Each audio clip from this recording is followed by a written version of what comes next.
Call to order. City Commission meeting of Tuesday, September 11th, 2018.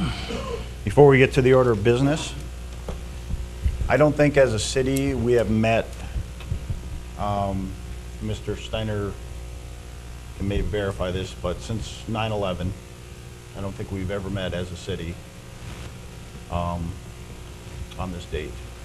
I think it's the first time, yep.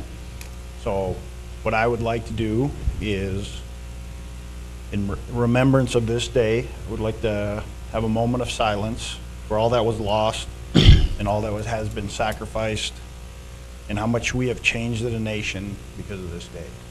So we could have a moment of silence.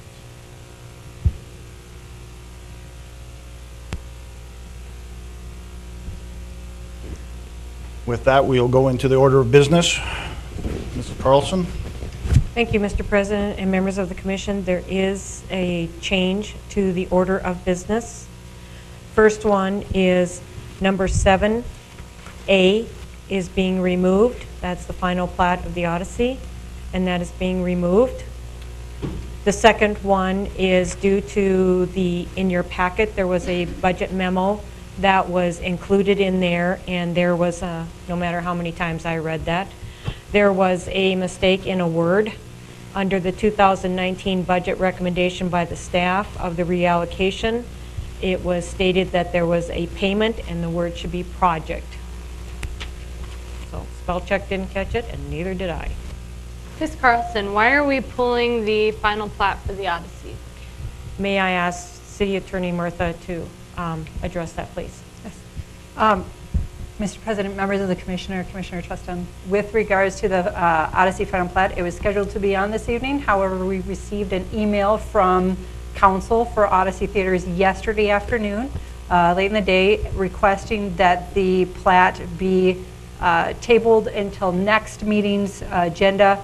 The reason being provided is that we had previously discussed that the plat would come on this meeting, and the development agreement and the parking no build easement document would be on the meeting on the 25th. And the Odyssey Theaters were concerned that that any adjustments to those documents may have an impact on the plat, so they would prefer that they all be done together. They also are still working through making connections with the utility companies involved, and there are easements that are listed for those on the plat. So for those reasons, and pursuant to their request, it is being tabled, or I should say removed and presented to you at the next commission meeting. Thank you. Any other changes, Mrs. Carlson? No, no more changes. So we have the removal and correction on the appropriation ordinance memo. So, any other questions for Mrs. Carlson or staff? Now I'd look for a motion on the order of business. Move to approve, Mr. President. Have a motion to approve the order of business. Second. With a second. All in favor of approving the order of business, state aye. Aye. Opposed? The order of business is approved. Consent agenda. Is there anything on the consent agenda commissioners would like to discuss? If not, I'd look for a motion. Mr. President, I would move to approve the consent agenda. A motion to approve consent agenda Second? with a second. Any further discussion or questions on the consent agenda?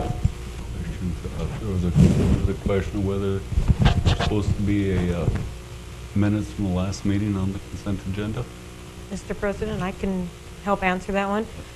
Due to Rita not being able to be here this week and stuff, the minutes were not able to be completed, so they'll be attached to the next commission minutes. Thank you. Yes. Okay. Any other questions? Not, we'll vote. Mrs. Trustum? Aye. Ms. Walla? Aye. Mr. Frederick? Aye. Mr. Steiner? Aye. Chair votes aye. Consent agenda is approved. We have some timetable items starting at 4:55, so we'll move right into the non-timetable. First item up is proclamation of Manufacturing Day. And I will read this go ahead and come on up, and I'll read the proclamation. Good afternoon. I don't know if the mic's on. That's okay. I speak a lot of Thank you. Thanks, Mr. Pendleton. I could have done that. Thank you. Good afternoon. My name is Guy Mose. I'm president of Baker Boy. I'm accompanied with my colleagues in manufacturing, Kirk Kittleson and Tom Kronk from Fisher Industries and TMI, and Eric Kittleson's from Fisher as well. Thank you, Eric. And Sue Roller is from Baker Boy with myself, and we're excited to represent manufacturing in the area. Manufacturing in Stark County and the broader area represents probably 1,500 employees in our area, and we're excited to be part of a dynamic Dickinson economy. And we're asking that the City Commission would consider our proclamation to say October 3rd as Manufacturing Day. I also have a little bit of information that we have shared with you from the State Chamber. Statewide, manufacturing is significant in our state, and nationwide, manufacturing is up significantly. So anyway, with that, if my colleagues care to add something, they sure more than welcome. Well, I guess my only comment would be that we would certainly like to invite you to, we're going to be having an open house at the BAC from 8:30 to 4:30 on October 3rd. We would certainly like to invite you, Mr. President and the commissioners, to come and attend and see what our manufacturers, what we're doing around southwestern North Dakota, not only just in Dickinson, and we have a number of other, some of the schools, the universities are going to be there and having displays and a lot of interactive type things going on. So we certainly would like to invite you to be a part of it. Okay, and to verify that, that's October 3rd from 8:30 to 4:30? Correct. At the BAC. Correct. And that's an open house. All right. Anyone else? If not, I'll read this proclamation. City of Dickinson, North Dakota, proclamation. A proclamation proclaiming October 3rd, 2018 as Manufacturing Day in Dickinson, North Dakota. Whereas the City of Dickinson has a strong history as a community supporting manufacturing in the approximately 1,400 stable, sustained jobs that manufacturers provide. And whereas manufacturing is a cornerstone of innovation in our economy, and manufacturing firms fund most domestic corporate research and development, and the resulting innovations and productivity growth improve our standard of living. And whereas manufacturing also drives U.S. exports and is crucial for a strong national defense. And whereas many opportunities exist for Dickinson area residents to utilize their skills, talents in manufacturing in order to improve their lives and those of their loved ones. And whereas manufacturing diversifies the local economy, thereby bringing sustainability to the community. And whereas manufacturing is a significant creator of new wealth by means of sales outside of our area and outside of our state. And whereas over 1,200 North Dakota companies provide excellent careers in manufacturing for over 26,000 people and are adding new jobs every day. Now, therefore, I, Scott Decker, President of the Board of City Commissioners of the City of Dickinson, do hereby proclaim October 3rd, 2018 as Manufacturing Day in Dickinson, and encourage all citizens to consider the positive impact of modern manufacturing on their lives and its contribution to the success of Dickinson, Stark County, and North Dakota, and the greater United States of America. In witness whereof I hereunto set my hand and cause this seal to be affixed. And I would look for a motion from the board, from the commission, to approve this proclamation. So move. Second. We have a motion to approve with a second. All in favor? Aye. Opposed? I do hereby proclaim October 3rd, 2018, Manufacturing Day in Dickinson, North Dakota. Thank you. Thank you very much. Thank you. It is signed, and we'll send it down to, you'll be able to pick it up, Mrs. Carlson. Thank you. Thank you.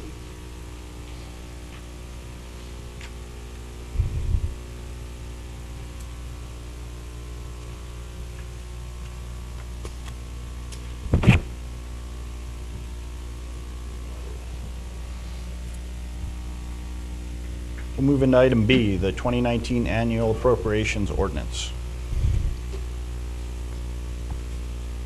Thank you, Mr. President and Commissioners. This is the first reading of the 2019 tax levy appropriation budget. And if we could have the lights down just a little bit. Thank you. With that, I'll go back to this first slide here. We have the first reading, which is tonight. We have the public hearing, which is September 28th, and then also that will also be the second and final passage of the tax appropriation. With this, I am going to show what the budget process is, what the budget highlights that have come across through the meetings, the general fund revenue, and then the expenses on some graphs that I have, and then the expenses by categories, and then a thank you.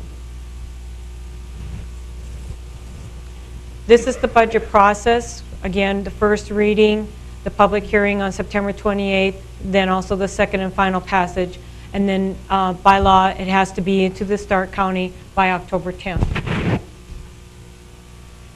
Some budget highlights that I have here.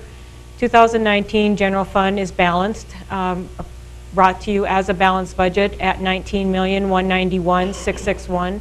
This is lower than the amount that when we went through the committee meetings, we actually had, we were looking at $19,198, and we lowered it, and that is due to the fact that positions that we had that were shored up, that we always appropriate in the full time, that we put in the full expense of the health insurance and workers' comp and all those. Once that position is taken, then we reduce that. So this is as of September, so where we're at, if those positions now are at, so that we have that.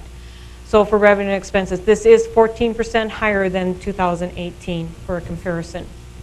General fund tax levy is still maintains at $4.7 million, and this includes no city property tax increase for our citizens. The oil impact revenue, which subsidizes our general fund, will be $4,478,487. That was up to, through the commission, it was asked that we stay between 4.4 and 4.7, and this is where we're at, is the 4.478. That is compared to 3.5 million in 2018. 2019 also is proposing an administrative fees from our enterprise funds. That's our funds that actually have a rate where they subsidize their expenses through rates like utilities, solid waste. This is coming from where we went from a 12 to a 14% in 18. Some funds had 12%, some had 14. We're going straight across the board to 15%. The reason of some of the 15% is also because, and the increase in our general fund is because we also added to our general fund balance, we put in Public Works Administration. That is just the Public Works Department head, where they are being compensated through the administrative fees of that 15% to compensate that. It's not that the general fund is compensating for that. Also is the same as utility billing. Utility billing right now is under finance directive and stuff, but it's funded through the enterprise funds. So that's where that's at. There we go. Our budget is also figured on approximate health insurance increase, which is figured at 17% for the biennial. Proposing salary increase for commissioners, a step increase for non-exempt employees, a 2% increase for the exempt and stepped out employees. We are also proposing a retirement benefit change, and this retirement benefit change is for the purpose of recruiting and to bring it from a defined contribution plan to the state defined benefit plan on that portion of it. New positions proposed for general fund, there is 8, and then there is 10 promotional positions that were added on there. proposed sales tax allocation money is $15,000 for a wage compensation study was agreed on, $50,000 for an event center feasibility study, $250,000 to the downtown square project, and $400,000 to the airport project. These are all allocated money from the 1% sales tax, and those are in there for possible project on that. The other things that we looked at were the capital projects for 2019 is proposed at $6.75 million. So those are all our projects, our annual street coverage, our trails, our urban forestry, and all our capital projects that we had proposed in our budget meetings. Reduction to the employer flex medical benefit will be $250 from $450. This is to help the difference that will subsidize the proposed new state pension plan. 2018, we have, in 2017, we proposed an interest revenue bucket. And with that, we have earned money. So we're using, in 2019, we would be using 2018 revenue that has been earned. We justified using $200,000 to the city defined benefit liability, that is the employer side of that, to help that unfunded balance. $75,000 for the Fire Station 1 renovation, $25,000 to the general fund forestry, $50,000 to subsidize capital leases, and $217,000 to fund the new PERS pension plan. Is there any questions on the highlights before I go to the graph? Any questions for Oops. Mrs. Carlson? Now, there you go. Okay, so to the budgeted general fund revenue, this is just a 4-year picture. This is to show you where we're at, and you can see by the columns the property tax, administrative fees, transfers in, and then the other revenue. And the line that is up there, let's see if I can do this. The line that is up here also shows that through the years where we have been in general fund revenue. So we have an increase on that.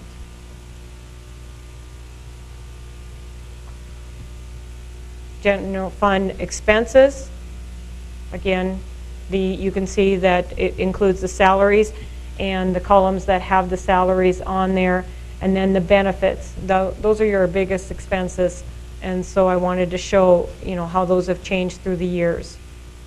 Mrs. Carlson, the 17% increase to the healthcare, do we have a total on that? No, we won't get an actual percentage of what it'll be until later in September, probably the first part of October on that. That's when the state gives us the exact amount, what it'll be. It could be 13, it could be 15, it could be, well, as it's been stated, if it goes any higher than that, then they would go out for probably bid. But this is what their approximation is. So that's why it's so high.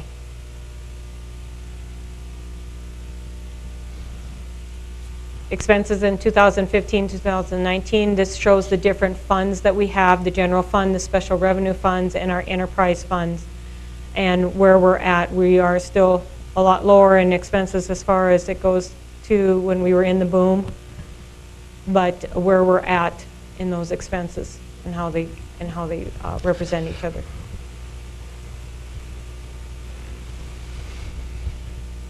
I want to thank all city staff and the commissioners for all the time that you dedicated to help putting this budget together. And with that, I'll stand for any questions. Any questions for Mrs. Carlson?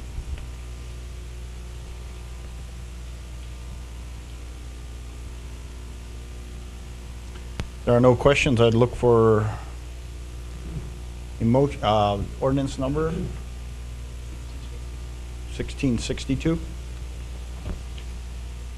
1662? Okay. There are no questions or comments on ordinance 1662. I'd look for a motion. So moved.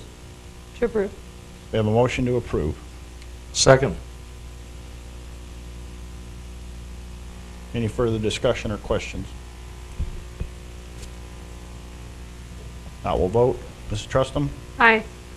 Mr. Frederick? Aye. Mr. Steiner? Aye. Ms. Walla? Chair votes aye. The first reading of ordinance 1662 is approved. We'll have the public hearing and second reading our next commission meeting on September 28th. We'll move on to item C.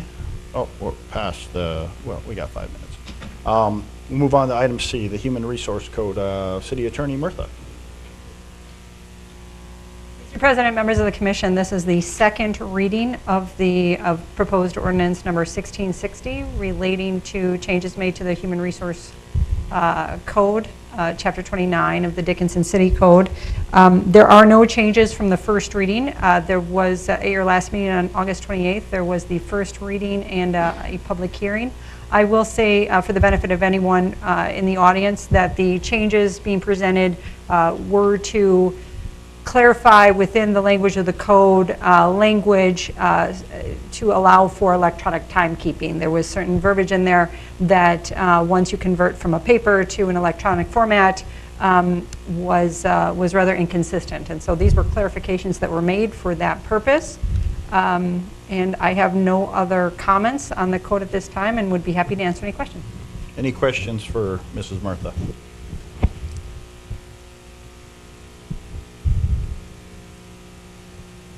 This is the second reading, and we already had the public hearing. So I would look, if there are no questions for Mrs. Murtha, I would look for a motion on 1660. Mr. President, move to approve second reading and final passage of ordinance number 1660. We have a motion to approve 1660. Second. And the second to approve ordinance 1660. Any further questions or comments on 1660? Hearing none, we'll vote. Mr. Steiner? Aye. Mrs. Trustum? Aye. Mr. Frederick? Aye. Ms. Walla? Aye. Chair votes aye. Motion is approved on ordinance 1660.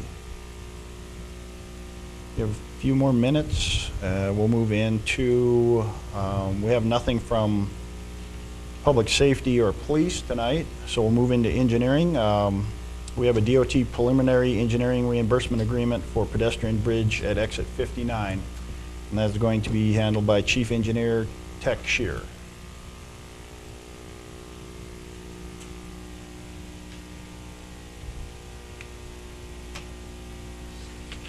Good evening, Mr. President, City Commissioners. I'm here to discuss some of the topics with DOT projects.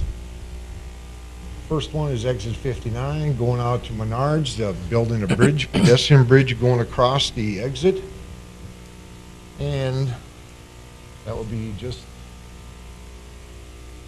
like that.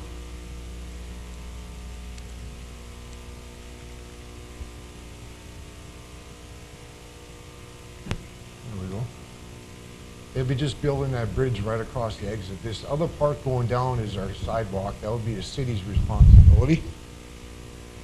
And this project was developed through the meetings with the North Dakota Department of Transportation and staff regarding the interstate needs within Dickinson. The need identified was the lack of pedestrian facilities over the exit 59. Dickinson would have a 10% cost share in any outside of the interstate right-of-way. This agreement will require the city to reimburse the North Dakota Department of Transportation for other preliminary engineering costs if we back out of the project.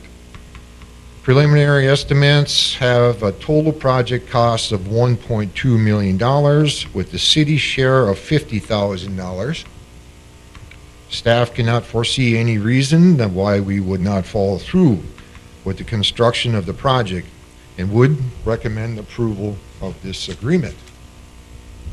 Any questions for Mr. Shear on this?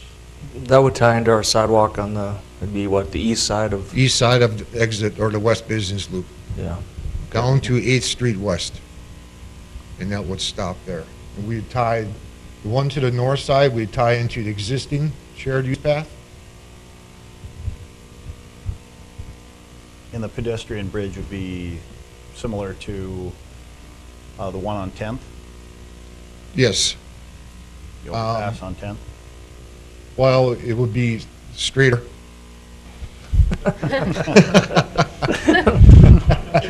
It won't meander around. Okay. Sure. He'll be here all night, folks. So, any other questions for Mr. Shear? No.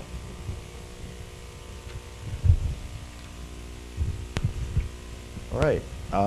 If there are no questions, I'd look for a motion on this, and this is a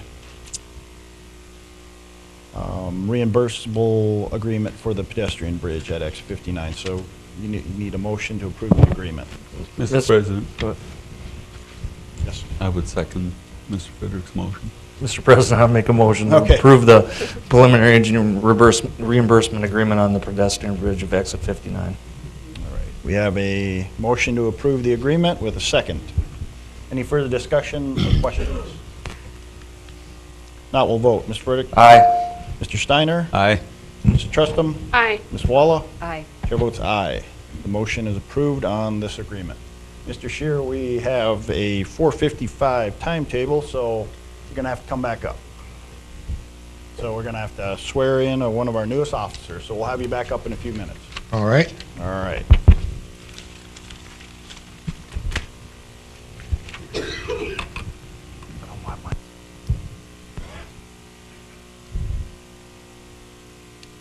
So Chief Dossinger. Good evening, Mr. President, members of the Commission. At this time, I'd like to introduce to the Commission and to the community one of our newest officers, Officer Jenny Ray. Officer Ray is a Dickinson native graduating from Dickinson High School. She graduated from the University of North Dakota, earning a Master of Science degree in Forensic Psychology, along with a bachelor's degree in Psychology. Officer Ray was hired at the Dickinson Police Department in March and has recently completed basic training at the Law Enforcement Academy in Bismarck, graduating as a peace officer. This time, I'd like to ask Deputy Administrator Linda Carlson to come down and swear in Officer Ray.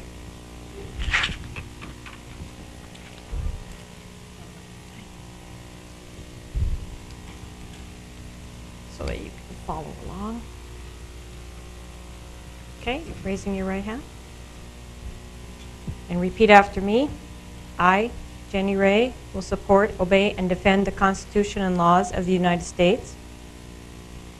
I, Jenny Ray, will support, obey, and defend the Constitution and laws of the United States, The state of North Dakota and the city of Dickinson, the state of North Dakota, and the city of Dickinson, to the best of my ability, to the best of my ability, and that I will strive always to meet the highest ethical standards and that I will strive always to meet the highest ethical standards implicit in my employment and in furtherance of the best public interest. implicit in my employment and in furtherance of the best public interest. Thank you.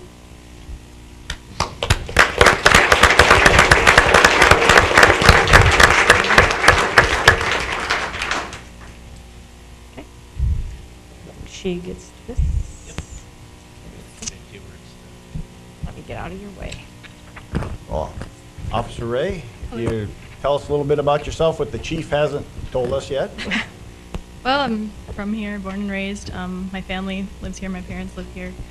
I went to school at the University of North Dakota, like they stated. I've always been interested in the criminal justice side of psychology, and so I studied forensic psychology and took a few criminal justice classes and science classes related to forensic science as well. It's just always been an interest of mine. I moved back here and worked for Whiting Oil and Gas for a while, and finally found an opportunity to join the police force in March. Well, welcome aboard. Welcome. Thank you. Thank you very Wonderful much. time to be sworn in, September 11th, 17 years after 9/11. Congratulations. Thank you. Thank you. All right. Ms. Chief. And we have a 5 o'clock timetable. We have a presentation from Mrs. Wenko. Oh, she's back there.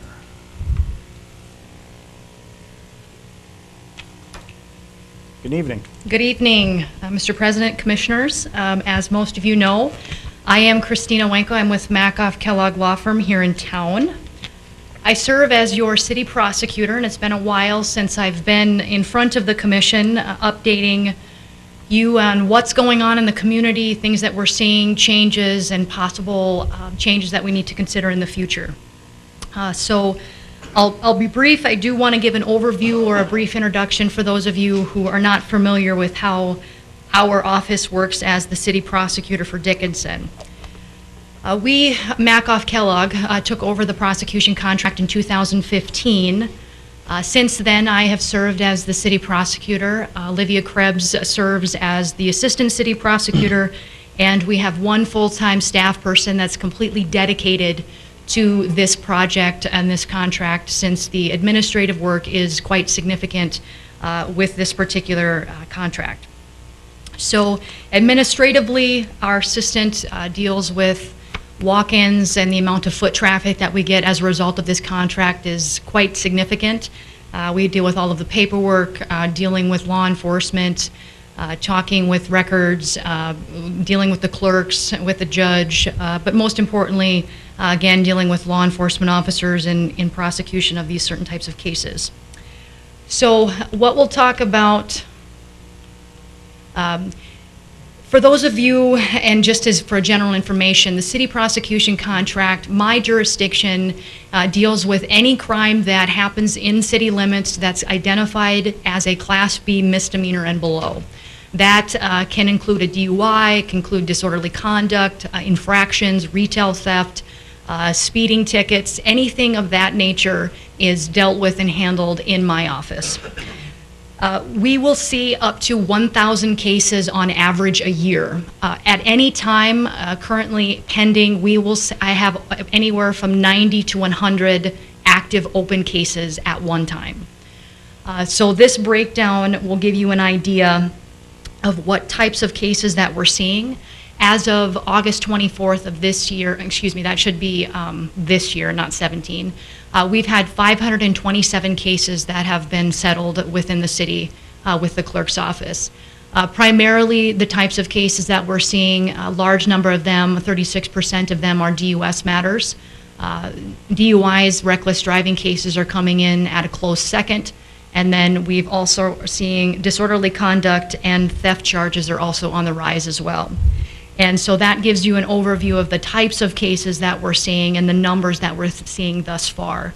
It is estimated by the end of this year we will be close to that $1,000 case number, total caseload. So it is quite significant for the amount of cases that we're seeing. And again, it's a consistent, quick process.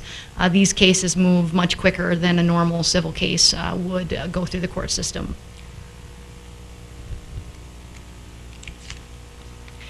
So what we can see from the municipal court citations here is that we are slightly down from 2016 from the number of cases that we're seeing, but we are fluctuating back up in 2017 and 2018.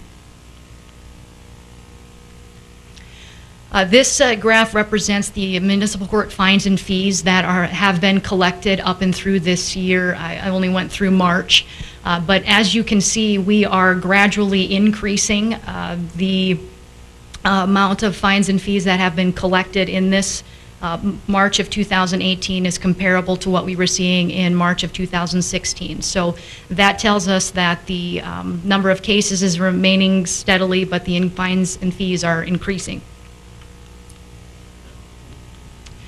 Just to give you an overview as far as the workload that I see as the city prosecutor in courts, I'm writing briefs, I'm attending hearings. We've got several court days that are specifically set for municipal court matters.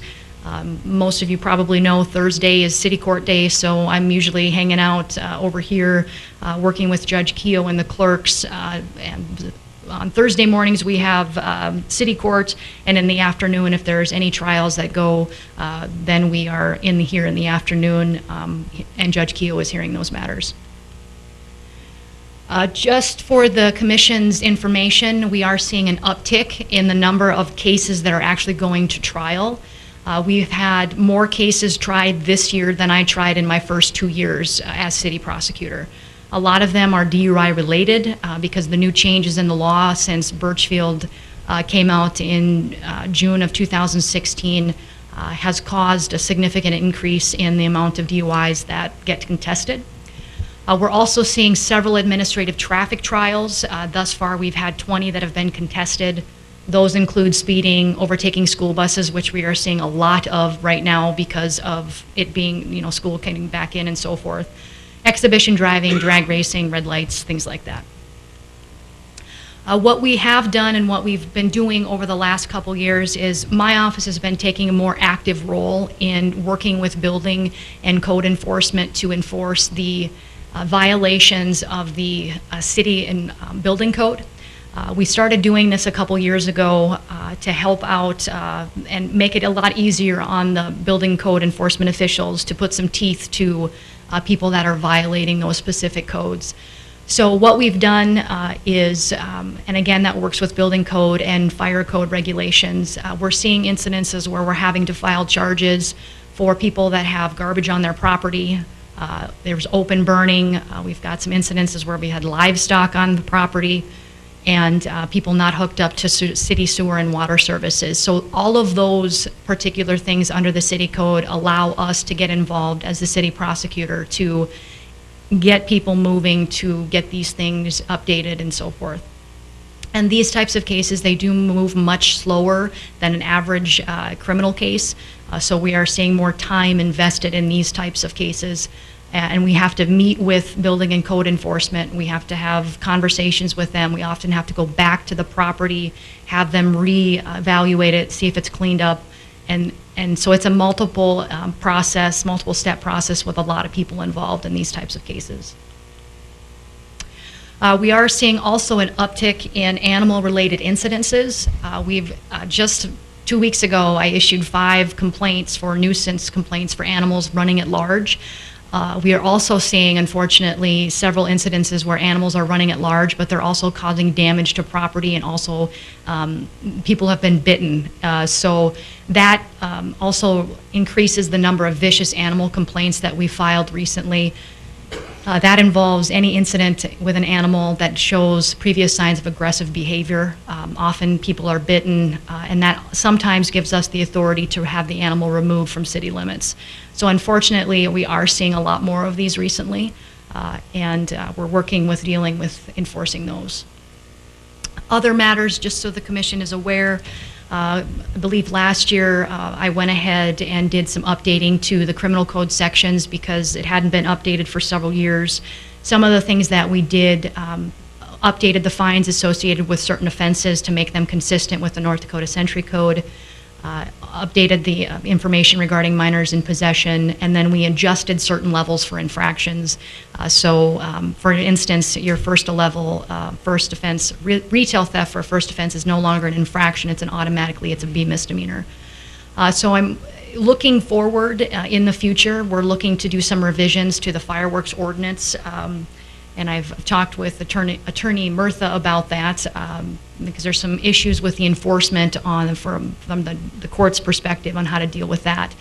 And possibly also looking to do some reviewing of the building code and the fire sections code to make sure that the proper mechanisms for enforcement are in the code because it's very difficult for us to do any sort of enforcement if there's any ambiguity in how that code is written. And we want to give each department as much authority and teeth to enforce these provisions as possible. So that's one thing that we're probably going to be working on. We've got some possible meetings set up with building and code enforcement to kind of go through some of those things, and possibly also adding to that list working with the animal code section because again it's a little disjointed, and wanting to make sure that we've got enough enforcement mechanisms in place to make sure that these ordinances can be properly enforced and that they have some teeth in the event that we have a violation. So our office is, and again, has been doing this since 2015. We work very closely with Chief Dossinger, Captain Ciani, all of the police officers. I couldn't be more impressed with the work that they do. I'm certainly I'm glad we've got another officer getting sworn in here tonight. And it's a privilege for me to serve as the city prosecutor, and I would answer any questions that anyone has. Right. Any questions for Mrs. Wenko?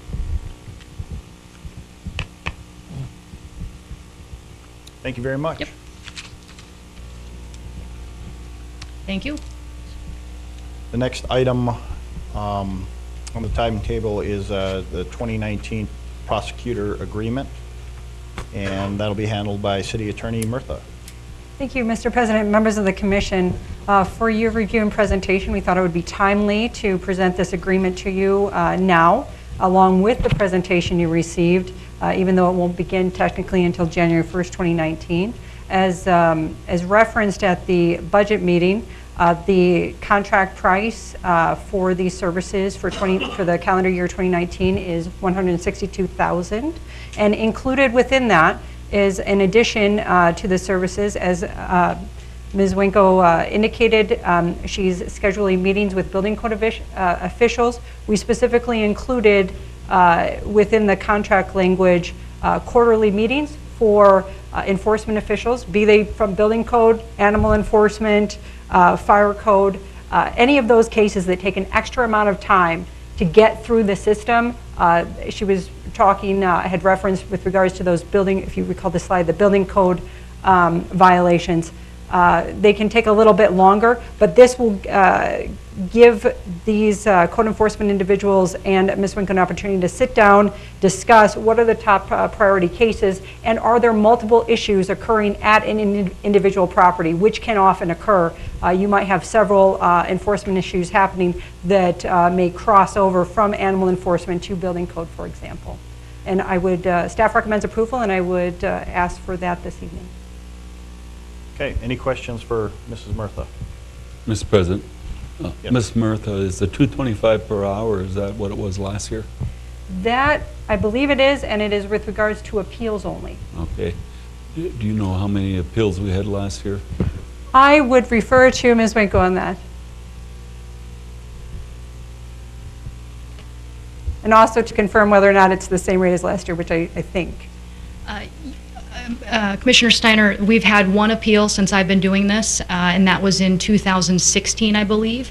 And that rate has stayed the same. It is only in the event that we do end up with an appeal at the North Dakota Supreme Court, and that has only ever happened once. Sounds like a good job. Thank you. Thank you. Any other questions? Any other questions? Thank you. Any other questions for Mrs. Murtha? Not, I'd look for a motion on this agreement. Move to approve the agreement. We have a motion to approve the agreement with Makoff Kellogg. Second. With a second. Any further discussion or questions? Hearing none, we'll vote. Mr. Steiner? Aye. Mrs. Trustum? Aye. Mr. Frederick? Aye. Ms. Walla? Aye. Chair votes aye. The motion to approve the agreement is approved. We do have a 5:15 public hearing on our mobile home ordinance, and we have about 2-3 minutes. Mr. Scheer, you can knock out another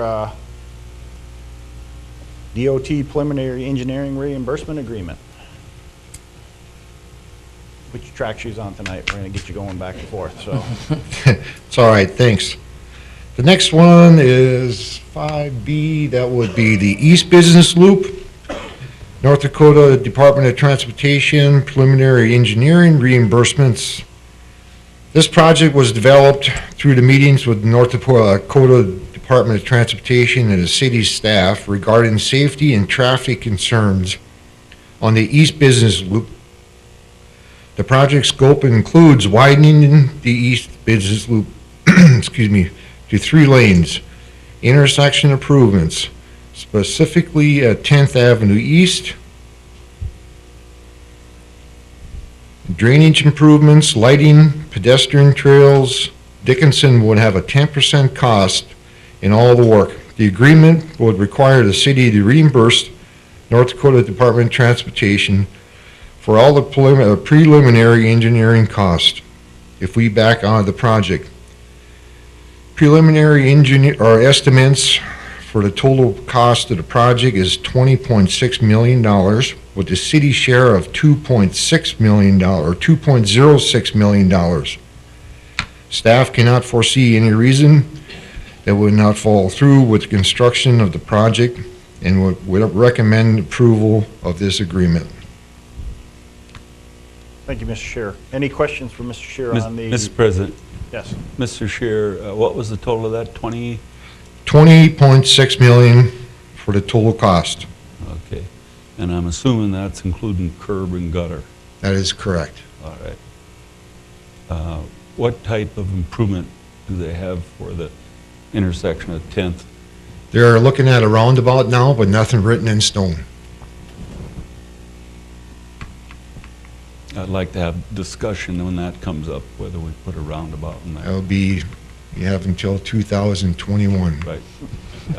Yeah. If the board remembers, we put this off because we did resurface that just last year, I believe it was. So, And so that- yeah, I would caution to not move very fast on the roundabout. Okay? Thank you. You're And that welcome. includes lighting too, I think. That includes lighting also. A section of this. So. Any other questions for Mr. Scheer? Thank you. You're welcome. And we'll be moving into, I need a motion on this agreement. So move. We have a motion to approve Second? with a second. Any further discussion or questions? Hearing none, we'll vote. Mr. Frederick? Aye. Ms. Walla? Aye. Mr. Steiner? Aye. Mrs. Trustum? Aye. Chair votes aye. This agreement, the motion to approve this agreement is approved, and we'll move into our 5:15 timetable. So you can rest up, Mr. Scheer, for your next presentation. And we are having a 5:15 public hearing on our mobile home ordinance, and City Attorney Murtha will be handling this, and there has been some changes. Yes. Just to inform the public. I have met with staff, and we have discussed some of the language that was originally proposed within this ordinance. Mrs. Murtha, are you going to cover those changes? I hope to cover all of them, although there may be some surprises yet for me. Okay. I will say, for the benefit of everyone here in the audience, that the first draft was discussed at the August 28th, 2018 meeting. There was also a public hearing held that night. However, well, I should start by saying that evening it was commented on that the city had modeled its ordinance after Fargo's.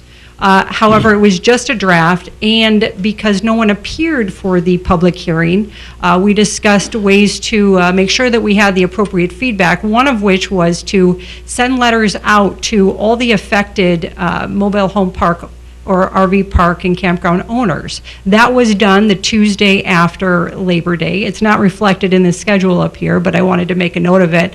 Embarrassingly enough, and there is a silver lining to this, the letter that went out to the owners with the opening sentence indicated, please find and enclose a draft of the proposed ordinance. However, a draft, due to some miscommunication, was not actually included in that correspondence. The result was that many of the mobile home park owners contacted members of the city, myself included. I had the pleasure of speaking with quite a few of them with regards to the draft ordinance, and that really facilitated some discussion and allowed for additional feedback. So this evening, because this evening is just a public hearing and not a second reading on the ordinance, and again, for the benefit of everyone here, the ordinance can have multiple readings. It just needs to have a minimum of 2 before it passes. Tonight is not the second reading. There will be additional changes. The language which is provided to the commission has not changed from the first draft. That's not reflecting the fact that we are staff is suggesting additional changes. But we thought that we would probably hear even more suggestions this evening, and so hope to bring back and incorporate all the revisions we want to propose this evening, as well as comments that members of the public bring forward as well, and have that reflected in the next draft, scheduled to be heard at the September 25th, 2018 meeting. So going back in time, and I started with where we hope to get, where we are now, which is the September 11th public hearing, where it was, which was a first reading on August 28th, and give you a brief background of how we got here. Also on August 28th was a memorandum of understanding with the state that is required in order for the city to engage in licensing of these mobile home and recreational vehicle parks and campgrounds.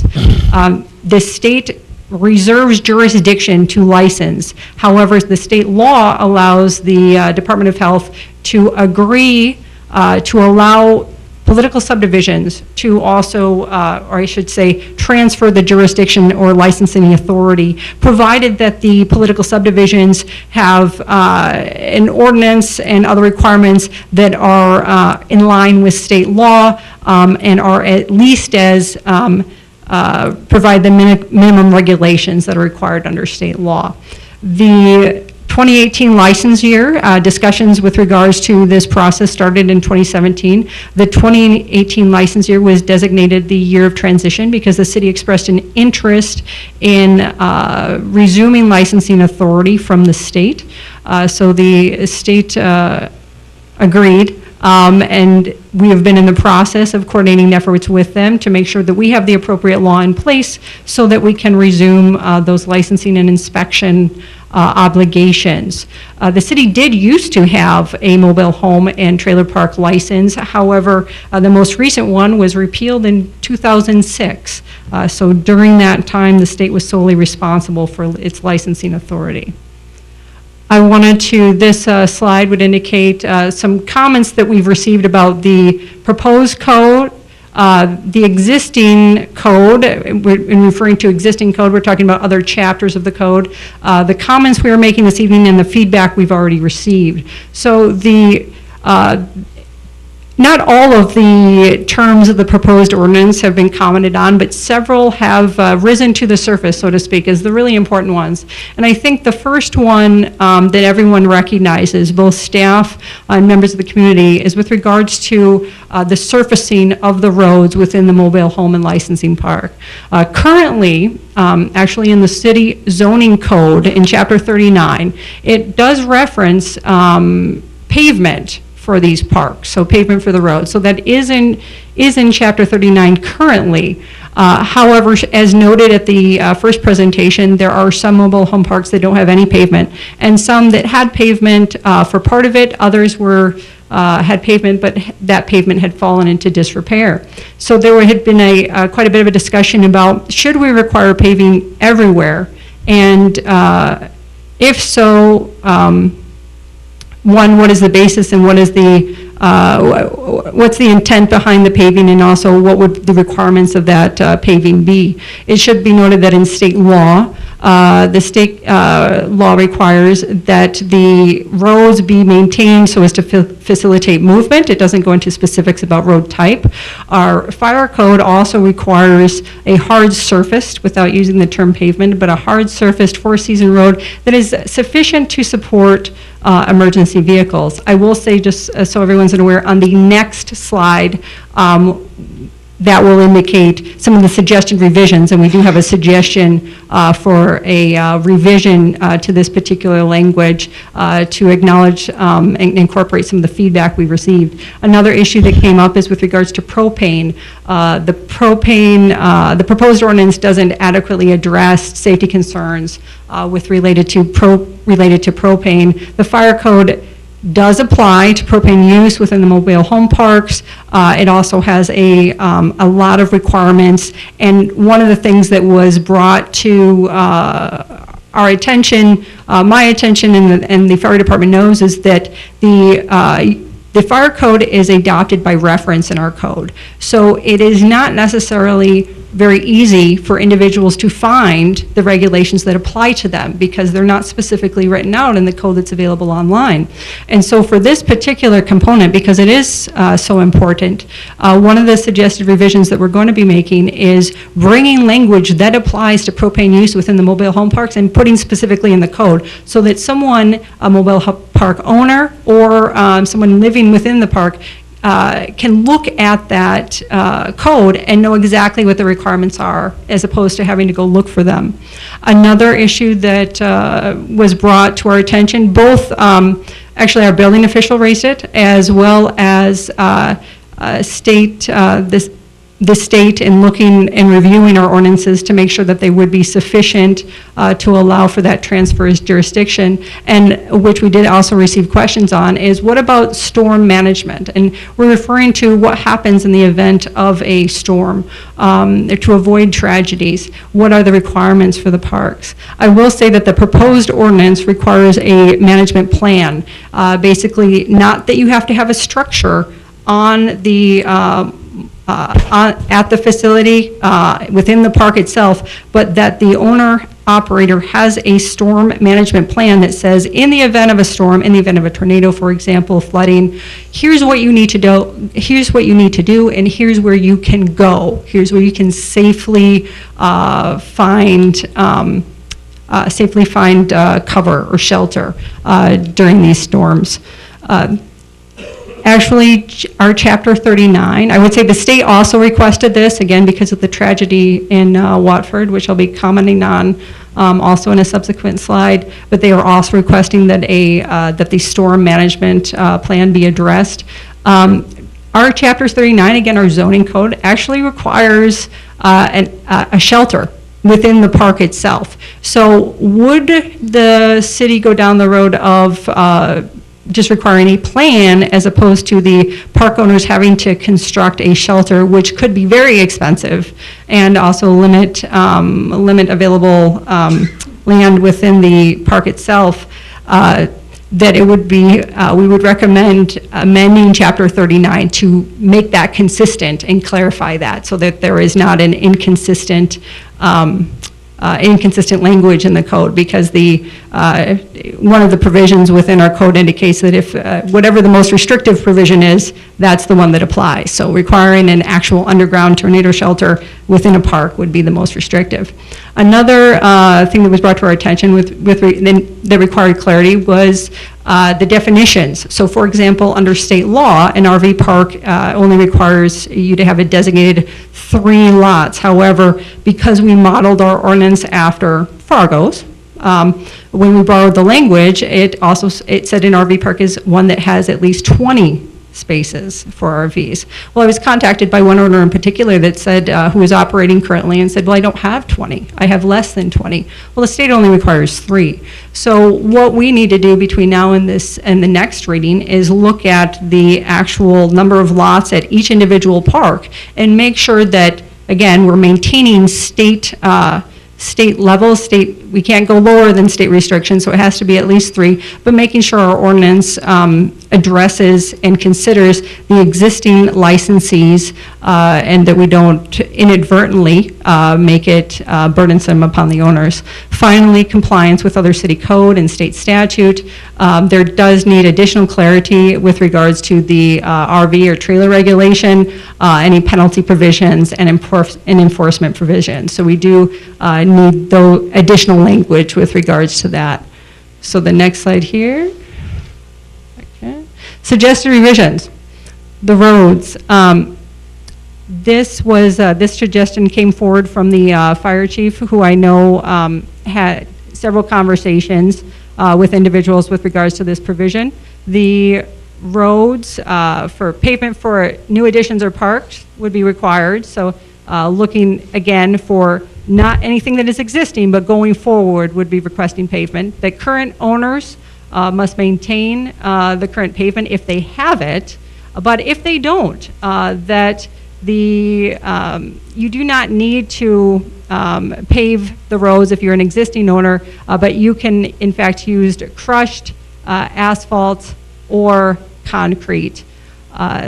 and that the amount and the specifications of these roads using this surface would otherwise meet with city code and be able to support the weight of emergency vehicles, again, to promote safety and access to the areas. So this was one suggestion that was brought forward. With regards to the propane, and I may have already specifically referenced this, the propane, specifically incorporating the fire code provisions into the mobile home ordinance to address the propane issue. Again, to clarify, put people on notice, one of the things that was brought to my attention was a need to regulate the size and location of the propane tanks themselves. And again, in a subsequent slide, I'll be addressing why this is such a safety concern due to a tragedy which happened in South Dakota just this past weekend.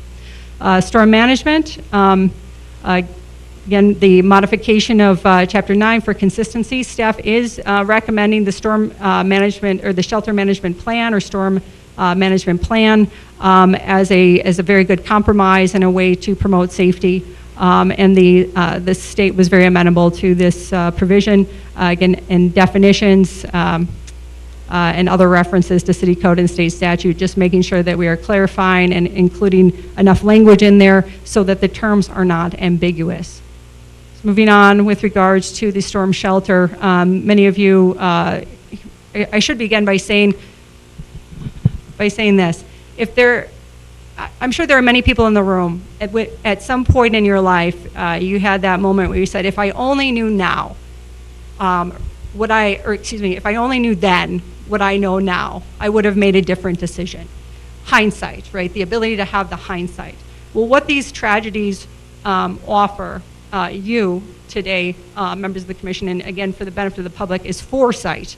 We see what can happen, and so how we address that is you're being given the opportunity of foresight.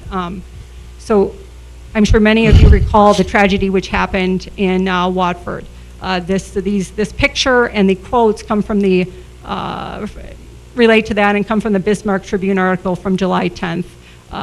In Watford, multiple 911 calls were received overnight by the McKenzie County Sheriff's Office indicating that multiple people were trapped and injured in Prairie View RV Park. And unfortunately, a 1-week-old baby died Tuesday after a tornado ripped through the RV park, injuring parties and displacing more than 200 people. This really highlighted the need for a storm management plan, this tragedy. The fact that people need to know where they can go. Whether or not they go there, of course, is their decision, but they need to have that plan, that idea of where can I find safety, where can I find shelter.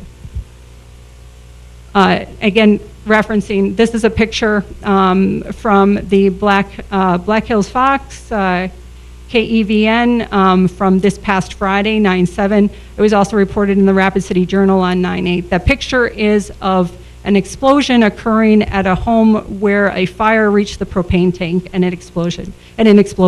I could have provided several additional pictures with regards to the aftermath of that and the devastation in the local community. The article that reported on it indicated that unfortunately 2 people passed away, one a fire marshal, another citizen, private citizen in the blaze, and that initial attempts to fight the fire were hampered by the neighborhood's narrow gravel streets, congestion of nearby homes, sheds and garages, parked vehicles, and overgrowth of summer grasses and underbrush. So again, why are we looking at and proposing regulations with regards to roads? Why are we looking at and proposing regulations with regards to propane tanks and their placements? Why? What is the intent and its safety behind the intent of these proposed regulations, so that you don't, or at least can mitigate the risk of something like this occurring within the community. So wanted to bring that. It was brought to my attention by the fire department that this had occurred this last weekend, and wanted to give you that information.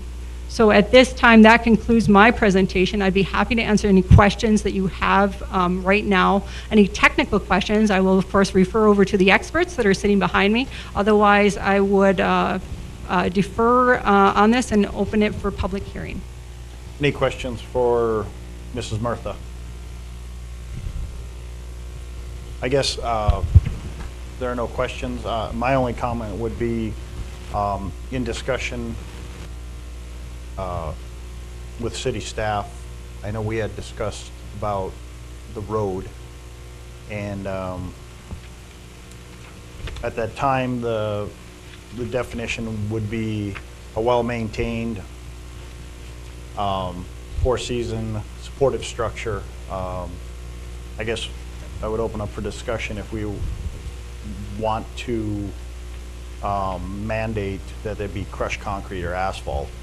So driving around some of the parks,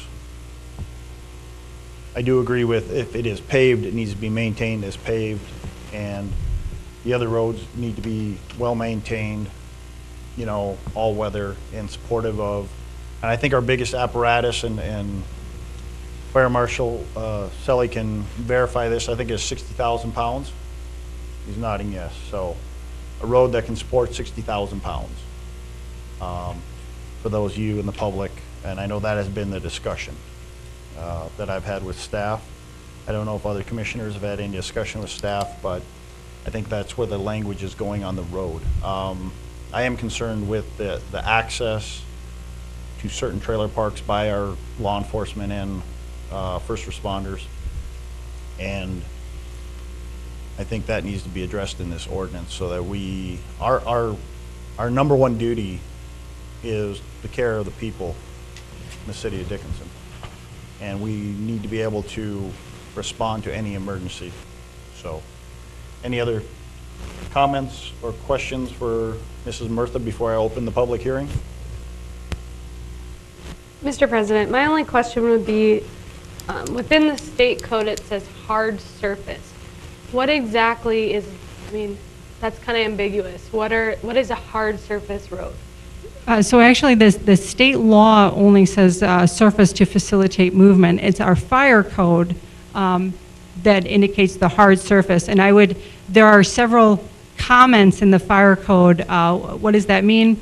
And I will look to Mr. Selly to correct me if I misstate it. But essentially, of such a surface that to support the weight of the vehicles, and that can be maintained in 4 seasons. But if you would allow me to ask the fire marshal to step up and elaborate.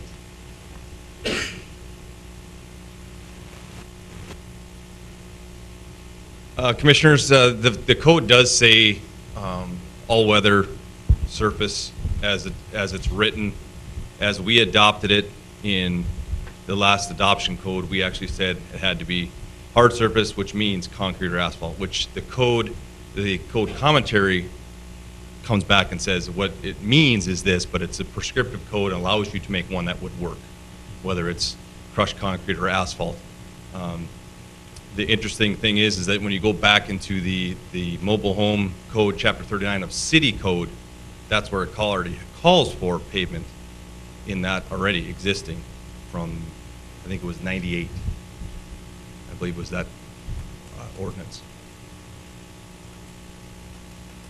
So we're just kind of mirroring what we have already in city ordinance, but you know, if we just got to be cognizant of what the rest of the codes say and match accordingly. Okay. Any questions for Fire Marshal Selly? Thank you. Any other comments or questions? Not, I will open up the public hearing. If you are a member of the public and you want to come forward and speak, please come up, state your name for the record, and voice your concern. I'm Ted Broughton. I own a manufactured housing community and an RV campground here in Dickinson, North Dakota. And thank you for giving me the opportunity to speak. I didn't see a copy of the ordinance until Saturday. So it's only been a couple days I even looked at it. I'm a little hot right now, and it has nothing to do with any of you. It's what we're looking at today is going to affect 10% of the Dickinson population, potentially. There are approximately 1,000 manufactured house spots here in town. I've got 200. Mr. Tom Langle has about 600. The other 7 parks combined, I figure maybe 400. No, that wouldn't be that high, but over 1,000. And then plus about 250 RV sites. And you don't realize what you're going to do if you pass this ordinance as written, in my opinion. Now, I will accept whatever you say. I am completely 100% in submission to whatever you guys choose. But I also realize you are not on the firing line. Most of you, except Mr. Carson, I believe, are you retired, I heard? Not quite? You are. Good for you. But the rest of you are working. Businessmen and ladies and with jobs. You don't have the time to research this. You know, you looked to your officials and to give you input. And that's why we're here, to give us our input. Whatever you decide, I will accept. But let me start with this. The roads, as you well know, are very expensive. I bought this 22 years ago in February from the city of Dickinson. And the reason I bought it, I suppose I should speak into this, is because I lived in another manufactured house. I have been in this industry my entire adult life. I started at 23. I'm now a little older, 25. I'm now 63. I started out selling homes for many Ideal Homes in town here. And because I was selling them, I decided, you know what, I needed to eat my own cooking. And at that time, I bought a home. My wife and I moved in a mobile home park, actually Carroll's Court. At that time, it was the best park in this area. Unfortunately, after the boom blew up, the owner lost it, went to the bank. An owner bought it from California. I think you've dealt with him. Do I have to say his name? The police were down there 52 times in 3 months. I put together a homeowners association. My wife and I could have moved out easily. But there were people there that were living on fixed income. There were people there that had lived 25 years. That was their home. And we put together an organization, and I actually went out to California. I took the police report 52 times in 3 months. I took about 30 or 40 letters and showed it to him. And he said to me, well, this is good, Ted. You want to manage it? I said, no, I don't want to manage it. I just want you to do a few things. And he said, well, best I can tell, if you don't like it, move out. And I came to the commission. Actually, I came to a commissioner, Tom Ribb, and I told him about it, and he said, Ted, there's nothing we can do. It's private property. But you know what you can do? We got this mobile home park that came back to us. It's a liability to us. Why don't you buy it and start your own thing? And I did. And for the last 22 years, my wife and I have worked nonstop, full-time in that community. And we're proud of it. And we're proud of the people there. For every house there, we've turned 10 down. What you're doing today is putting in rules and regulation. And you know what? I'm in favor of most everything you're going to do. It just needs to be worded differently. And I'm going to try to share, and I've asked a number of residents from our community to share what this will do to them personally.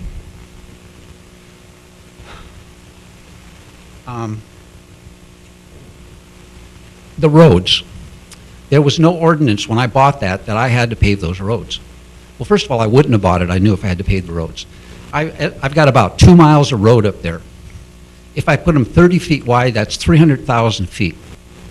At $10 a square foot, which is conservative. Is that not true? That's $3 million bucks.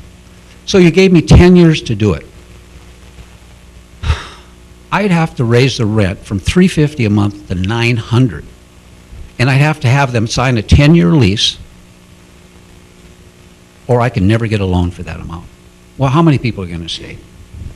How many of you would have stayed if you were living in a manufactured home? I mean, it would effectively put me out of business. And I shared that with you and some of the other commissioners, and I appreciate you taking the time. And what you're proposing, I'm 100% for. I want to have great roads. In fact, you know what my goal is? To be the best park in town. You know, I want to go down and steal tenants from Tom and the other parks and have them move up there. And you know what his goal should be? To do the same for me. That's what Free Enterprise is all about. But you know what? We're a partnership here. And I actually am in agreement with you guys being in control of it. And I'll tell you the reason why. I'll give you one example. I've got the same problems you have. I've got great people. I love them all. But some of them are hard to love.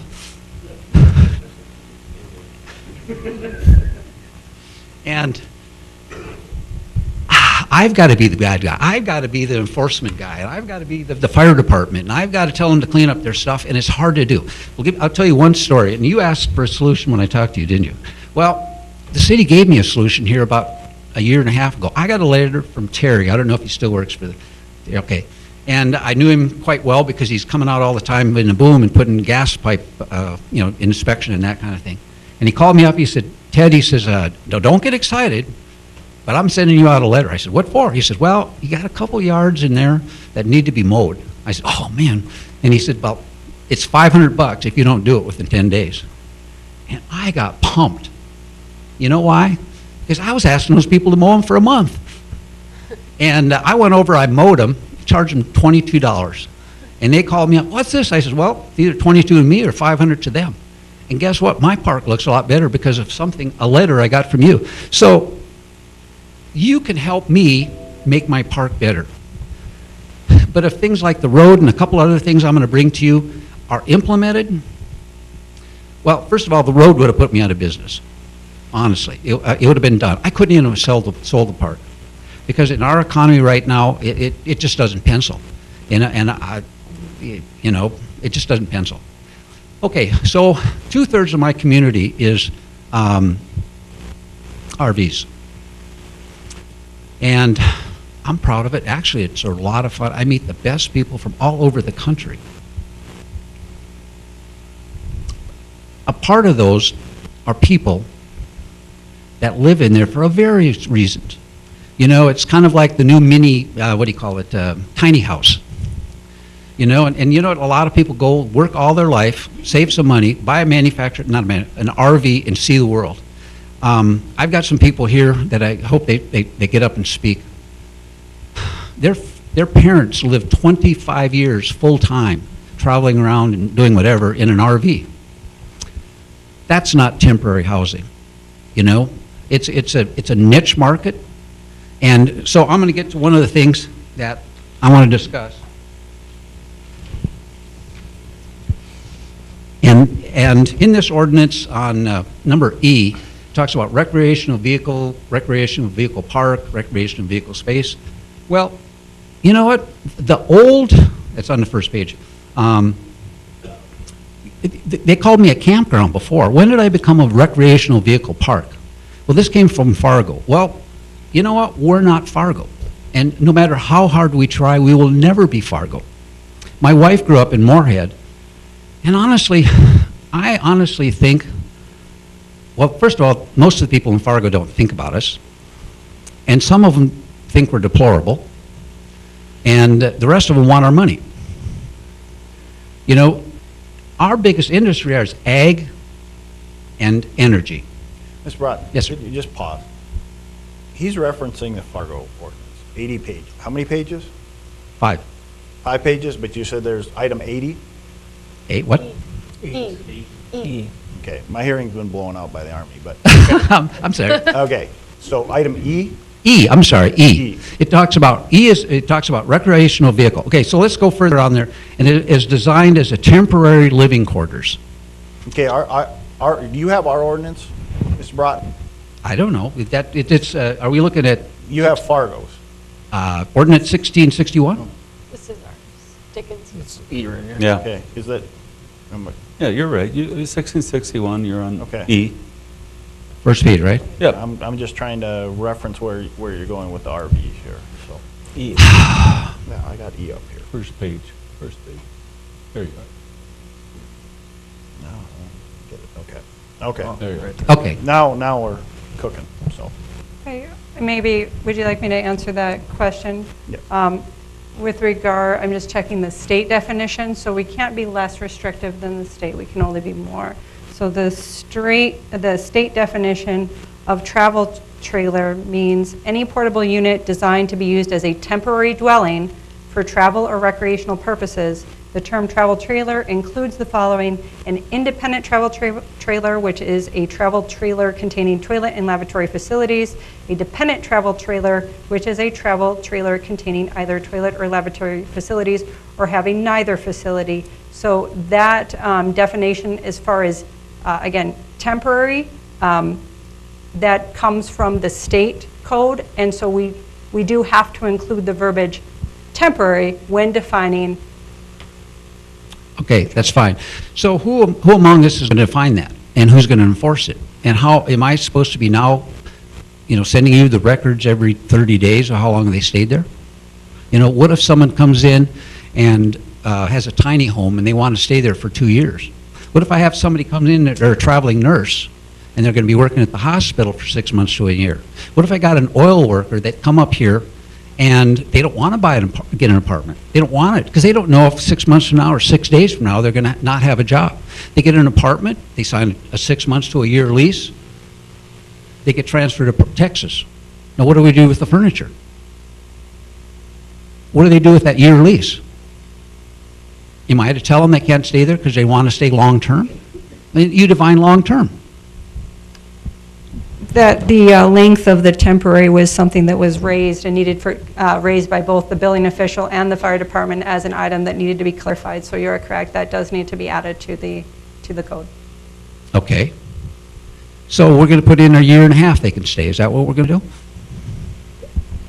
I believe temporary would be less than a calendar year, but I would defer to the building official if you're looking for additional comments. Okay, that would work. So then we go down to recreational vehicle park. It was always called a campground. So in the, if you'd like me to answer again, the state had provided us a copy of their license application, and the RV park and campground are two separate terms, and they use them both, and they're usually combined. So we're just, again, referring back to the state code on that. Okay. Well, I was licensed as a campground for 22 years, and now I'm a recreational vehicle. Okay, so I was spoken to by, Mr. and I'm going to get, what? Now that you mentioned the campgrounds one, wasn't there some changes to that just within the last, refresh my memory? Long time ago? Not, well. Like 7 years ago, sir. Okay. You remember when I was here for that meeting? Right, okay. What was the discussion then? Campgrounds versus? You mean the one I brought along right here? Mobile home parks, is that what it was? Yes, it was. No, it was campground. I'm just trying to refresh my Yes. memory here. And thank you for bringing it up. You got me on point number B. I believe recreational vehicle is the industry term. for Yes, it campers. is. But I'm licensed as a campground. That's what I would like to change the language to campground. There's some clarification there. So someone comes in a tent, and I can't let them stay because they're not a recreational. Do you see where I'm coming from all this? It's two separate license categories, one for mobile, at least the way the state currently does it. It's one license application, 2 boxes. You can check both if both apply to you. The way campground is defined in state law is a parcel of land containing 3 or more lots intended for occupancy of travel trailers or tents, so your RVs or tents. So it's an RV park and campground combined. But I'd like to see it called a campground, not a RV recreational vehicle. I'll tell you the reason why. I was told that, and we're going to get into the propane thing right here.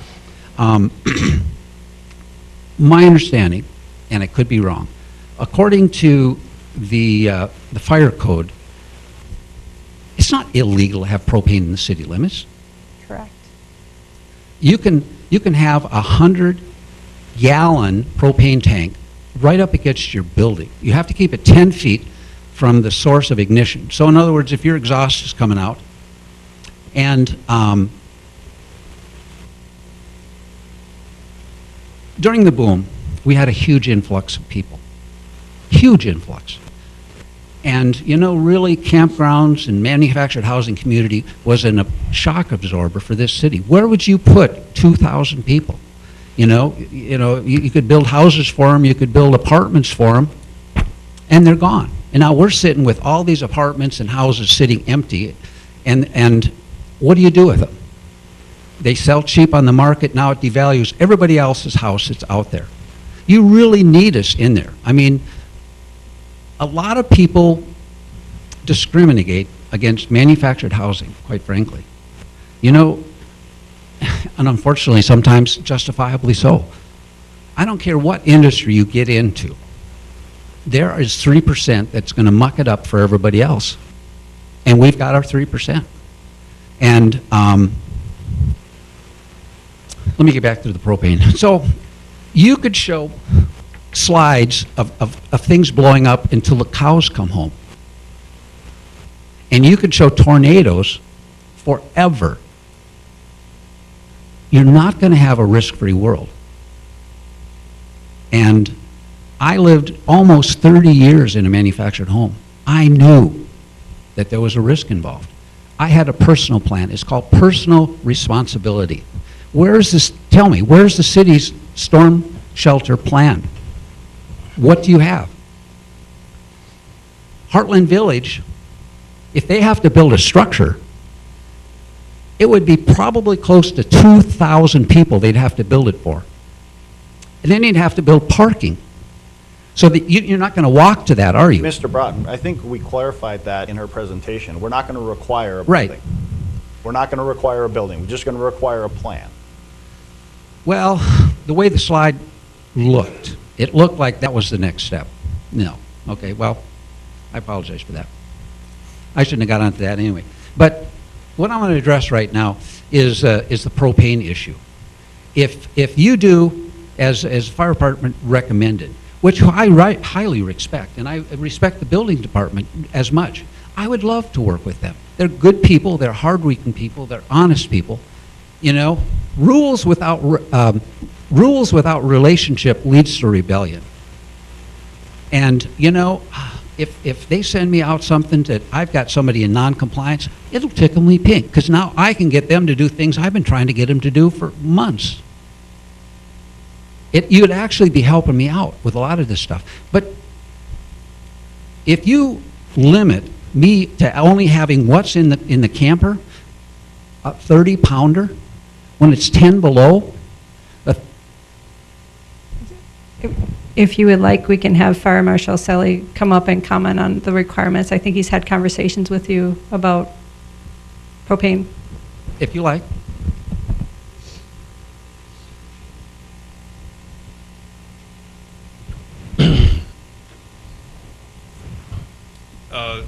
Like he said, the fire code does allow to have bigger propane tanks. It's just the limiting based on lots, spacing, things like that is what's going to limit that. It's kind of this issue has kind of blown up from other things. It's not just the propane issue. It's what else they do to that camper to make sure that they can live in it during the winter times and our cold winters that aren't designed to be lived in at that time of the year in this climate. It's multiple things. We've had bigger tanks there, and we've eliminated most of them. There's a couple left, and I can't remember the size of the ones we have now.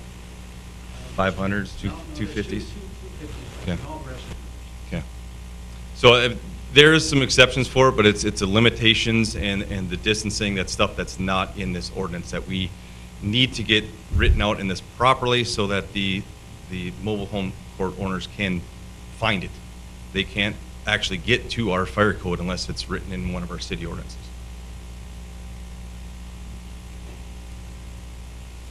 It looks, Mr. President, it looks to me like what we have here and what the fire department has and what the city has needs to be melded together yet to see exactly how this is going to look. I can see Mr. Brown's a little upset and everything because he just has 2 pages here, okay? And the fire department has X amount, and the city has more. So I think we're pushing a lot of things here tonight, really not knowing how this is going to meld together. I got a feeling when it's done, you're going to find something regarding the propane tanks in there and so on. I think you're going to find maybe something different regarding the roads and so on. You know, there's all kinds of theory on that. So I think we just have to agree tonight to agree that we're a little early on everything. We hear you. We need to form a committee. We did it before with you. And come together so that you know what our fire department says, what our other city laws say, and so on. That makes sense? Otherwise we're going to go another hour and a half here, and we aren't going to get anything really done. You know, it's a public hearing. It's your right, but, you know, you're saying something, and we've got to bring somebody up, and this here, and we don't have a melded product yet. So, can we take a look at putting a committee together with 1 or 2 commissioners, staff, Mr. Broughton, and maybe one from each park? I've seen this here go before, you know, everybody. We could go 2-3 hours on this, so I think we should nip it in the bud. And Well, I think a lot of the language, as explained by Mrs. Murtha, is still in flux. And we do want to work, we don't want to put anybody out of business, but we do want to make each mobile home RV park, whatever the definition or term may be, a very safe environment for the citizens of Dickinson. And we do need to have some teeth because we're going to take it over. And I think the state in their licensing was a little bit lax in enforcement. So that's where we're coming from, so that we can make sure that the environment for every citizen in Dickinson is a safe place to live. And for some mobile home RV parks, there's going to be some changes, that some rules that are going to have to be enforced. If law enforcement, fire department, first responders can't get to citizens in a rapid response, then we're not doing our part as a city. And we need to uphold those rules and regulations to make sure that every citizen is afforded the same safety features. So I'm not opposed to putting a committee together. Another point, Mr. President, is you do have competitors out there, and you mentioned them. They're the apartment dwellings and everything. And when those were all built, we required them. Streets, curb, gutter, sewer, and so on. So they're out there saying, how come we got to invest all this? They don't invest that. Their monthly payment includes the building that they got to pay for. Your lot rent, you know, I'm sure you're putting some of it back into the apartment. But anyway, that's the stuff that we're facing too. Okay, so let's put together a committee, if you guys would like to do that. And do it reasonable. So then the second reading and public hearing will postpone now, because I don't think we're going to get this together and have it developed before the 28th. Yeah. We're under no gun. Yeah, so, or the 25th, actually. So, yeah, well, we want to move.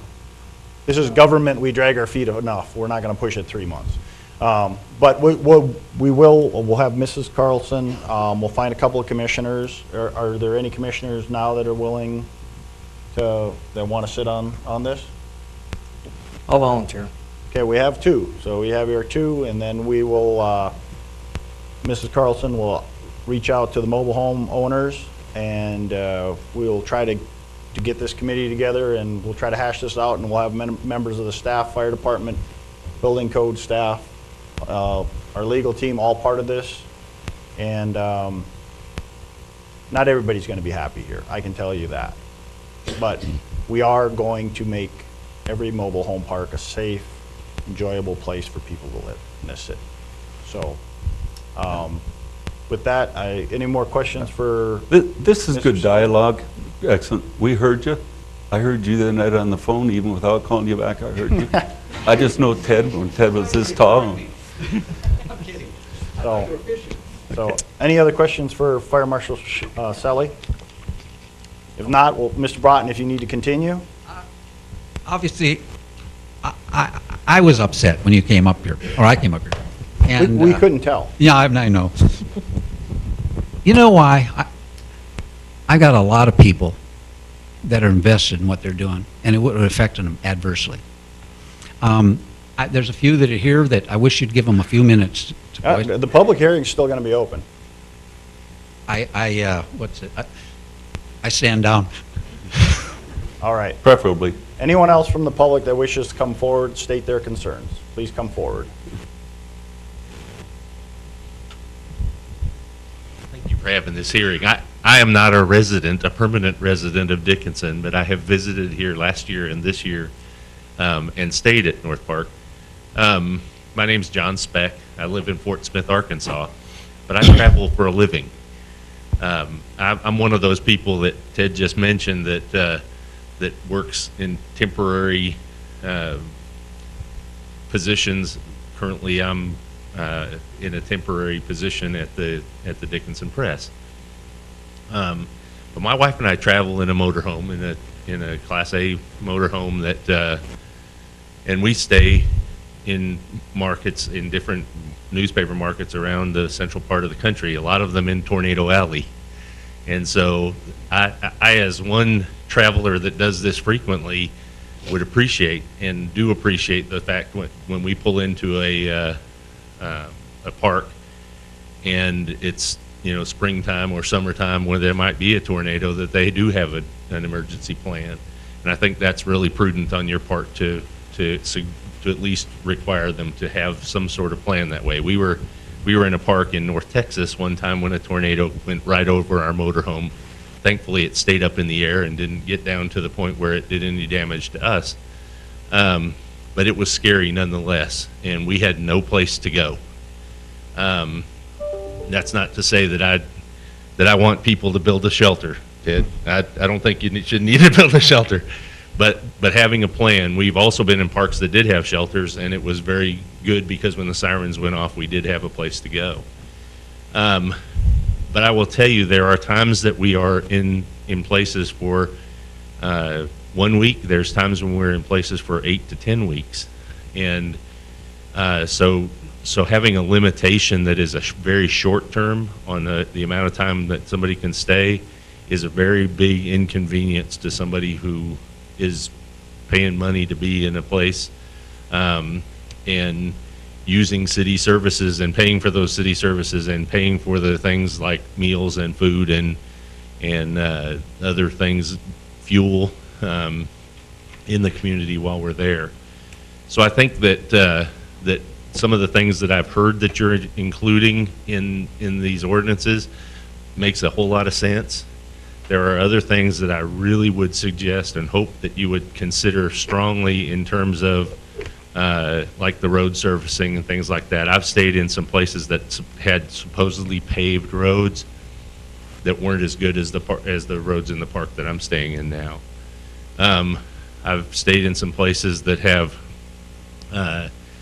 short-term regulations as far as how many times how long people can stay there, and the temporary people have been in a lot worse conditions than the people who I've seen at North Park or in other parks in this town that we've had the opportunity to drive through that are in far worse disrepair than what we've encountered here. I think as a visitor to the Dickinson area that this is a community that you all obviously take a great deal of pride in. And it's obvious to a visitor that there are some really good things going on here. Please don't scare people off.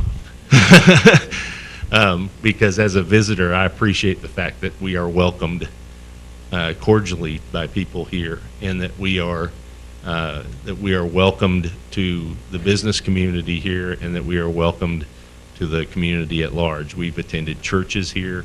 We have been customers of various retail locations and those types of businesses, and those are the kinds of people that stay in these RV parks. And anything that you can do to make that more welcoming is a great option for the city of Dickinson. I have a question for you. Yes, sir. Have you been here in January? I have not. Nor would I be here in January in my motorhome. Would your motorhome be able to survive 30 below weather without any modifications? It would be able to survive it, but not in a situation that I would want to be in. I think everybody's misunderstanding. we have people bringing trailers in, or campers, or whatever you want, skirting them with foam Right. insulation that are not made to be lived in Right. in 30 below. Well, I agree. I mean, there are some that can't. There They're, are some that they're can't. having to go to Walmart and buy temporary electric heaters to keep them warm, keep their Right. pipes from freezing. That, I think, is where everybody's confused here. Right. I agree. I would not do that in mine, but nor would I want to tell somebody whose equipment is equipped as such that they can't. And I don't think we would either. I mean, Yeah. if there's a travel trailer or a RV or a Class A that can survive that weather, I don't think we would tell them they can't Yeah. be here. There was one park next to us a week and a half ago out there at the park. I mean, that was certified to 20 below. I mean, 30 below might be a stretch, but I mean, if it's certified to 20 below, I mean, I think that there are some that are triple insulated with, you know, triple pane windows and so forth that are done that. I mean, But mine is not. Mine's single pane windows, and it's great for this weather though, and I appreciate you guys having the kind of weather that you've had while we've been here. Well, we'll try to keep it up. and That's all I had, That's the though. concern, I think, from fire is Sure. they're heating with an outside source, trying to keep their pipes unfroze, and it gets, Right. you know, could cause an issue. So Yeah. I just want everybody to understand, we're not Yeah. saying, no, we don't want RVs here in the Yeah. wintertime. That's not the case, so. I think that you guys have a really unique, I grew up at Lake Tahoe and lived for several years in Idaho and Utah, and I know what cold is, and I think North Dakota matches that, you know, in spades. So, but yeah, I think that it's a situation where there's a reason we're here at this time of year and not in January.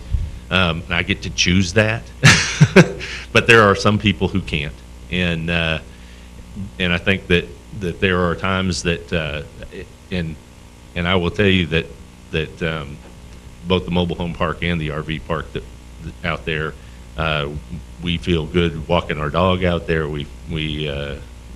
It's safe. I haven't seen a police cruiser in the park dealing with an issue the whole time that we've been here, and this is week number 3 for us, and last year we were here for 2 weeks. So I think that's a pretty good record. It's a lot better than a lot of parks that I've stayed in, and we live in ours for 36 weeks out of the year. Thank you for Thank you. letting me speak. Appreciate your comments. Appreciate Anyone else? No? Hi, my name is Jim Olson, and I'm an employer here in Dickinson, a small employer. We've got 18 employees, and I became the manager 7 years ago, and I've hired 87 people through the years. And when I first got here, people were living in their cars and that type of thing, and so we require them to have an address before I'll hire them. And so the park has been a benefit for us in that case, because they can come in with their RVs and live in them and have a permanent address, and I can hire them and they can get going. And with the people that I hire, like I have 18 employees right now, and 3 of them are locals. So that's my norm. You know, you keep some of the locals, but everybody's coming in to be in the oil business. And so it's, again, been beneficial for me to have them be able to have an address and to get a start, because they're leaving something behind, meaning actually they're leaving nothing behind. They're coming for opportunity, and that is one of the best things that I was coached on when I did come out to live in Dickinson instead of Williston, and that's the best choice I've ever made, because it's such a nice community and welcoming and open to accept you know, people coming in. And so I was just here to just make the comment on how it helps me as an employer fill some of that void that we need. And a lot of them do get apartments after and buy homes and stay here for a long time. And again, it's welcoming. I'm the guy that my in-laws sold everything they had and bought an RV and traveled for 25 years throughout the country. And they're still happy about it. They're landed because they're 86 and 84, but it's been a good life for them, and they would have felt wonderful up at North Park too, just because of the welcoming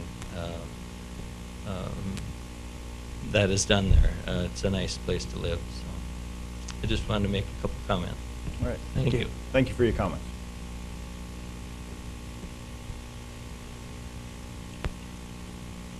My name's Bill Strickland. I moved to Dickinson on July the 5th, 2013. When I got here, there was not an apartment or a hotel room to be found in town. I bought a camper and couldn't find a lot to put the camper on. All the camper lots were full. But Ted made a spot for me. He found a spot he could clear off and get electricity to. I moved in.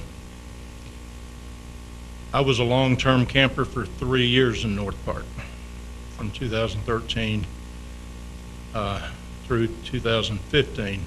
And I did live in my camper for all 3 of those years, all 3 of those winters. I never had a frozen pipe. I never did anything that was dangerous. I built homes for 35 years before I came to North Dakota, and I was offered a job in the construction business in the energy sector. So I know what's safe, what's not safe. Had no problems with my camper, but the point is, I didn't live in the camper because I wanted to. I lived in the camper because I had to if I was going to live in Dickinson, North Dakota. In September of that year, my wife joined me here. We fell in love with Dickinson. We fell in love with the Badlands. We enjoyed living in Dickinson. She was an employee at Herberger's until Herberger's went bankrupt and closed their doors. But when the opportunity came, as in 2015, toward the end of 2015, people started moving out because the energy business was slumping. And so there was a mobile home in the park came available, and we bought that mobile home, and we live in that now. So we're not living in the camper anymore, but I was completely comfortable in that camper now. My wife wasn't, I was. I could have lived there for the rest of my life. She was going to go home if I didn't find a bigger place to live, but it was a small camper too. I mean, 240 square feet. We lived in it, but I worked 12 hours a day, 6 days a week. So I just needed a place to take a shower and sleep. But the point is, if there's another boom that hits this area again, you're going to need those spaces. You're going to need, I realize circumstances have changed and there's a ton of apartments in Dickinson that are available now. But those apartments are overpriced, in my opinion, and I've been in the building business all my life. They were overpriced anyway, because as things started opening up, if I went and rented an apartment, it would have cost me $2,500 to rent a 2-bedroom apartment, and then I'd have to furnish that apartment. For seasonal construction work or seasonal work of any kind, and there's a lot of that goes on. This year we didn't have a lot of road construction right around here, so there was not a lot of seasonal road construction workers here. But in the energy field, we ramp up our construction in the summertime, just like any other business does. Home building, retail space, road construction, whatever. So a lot of people that come in for that. And those people may live 5 to 6 months in their campers, and it's the only feasible way for them to come into Dickinson and work. And so I would urge you, when you start wording your rules and regulations, that you would make that long-term camper phrase at least cover long enough for seasonal employees to be able to live in their campers. And as far as the crushed gravel and crushed asphalt, or crushed concrete or crushed asphalt. I don't know how readily available that'll be, but I realize that gravel is very expensive here in North Dakota. Where I'm from, gravel is cheap. They'll almost give it to you if you'll pay them to haul it to you. So even crushed gravel or crushed concrete or crushed asphalt could be expensive. And as far as safety goes, I'm all in favor of rules and regulations, because when I was a home builder, I wanted to build a house in a subdivision that had rules and regulations, because I knew somebody wasn't going to come in here and build a 800 square foot house next to my 200,000 or 3,000 square foot house. So I'm all in favor of rules and regulations, and nobody is more concerned about my safety than I am. And I think that probably goes for most people, and it should go for everybody. So I'm all for the parks to be safe. We want to be able to, I'm all for the fire department or the police department to be able to access every part of the parks.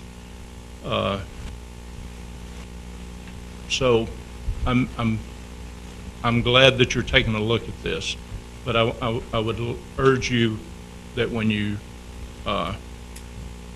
try to combine all of these, the Fargo ordinances, the state ordinances, the Dickinson ordinances, that you would, like the last gentleman said, not scare people off from coming into Dickinson. I feel like we've become an integral part of Dickinson since we've lived here. We've lived here now 5 years. Don't plan on ever leaving Dickinson. We still have a home in Tennessee, but I'll spend every summer the rest of my life in Dickinson, North Dakota, because the weather's fabulous here. It's the best weather in the country in the summertime. And I don't even mind the winters that bad, but as I get older, I know that I'm gonna be a snowbird and I'm gonna go south. But I just want to, the main thing is that I just wanted you to understand that at the time that I came here, had there not been long-term camping in, I moved into North Park. Had there not been long-term camping in North Park, I would have lived somewhere else. And I would have been spending my money on gasoline, groceries, restaurants, either in Kildare or Beulah or Hazen or Bismarck. And but I chose Dickinson because Dickinson's a nice community, a good place to live. And I appreciate you being concerned enough to keep it that way. And that's the way I look at this. I don't look at it like you're trying to attack mobile home parks or long-term campers or anything like that. But if you've never been a long-term camper or you've never lived in a mobile home park, you may not see the other side of it that we experience by living there. And now that I'm been here 5 years, I could go out and buy a house, or I could build a house in Dickinson, but I'm completely happy living in North Park.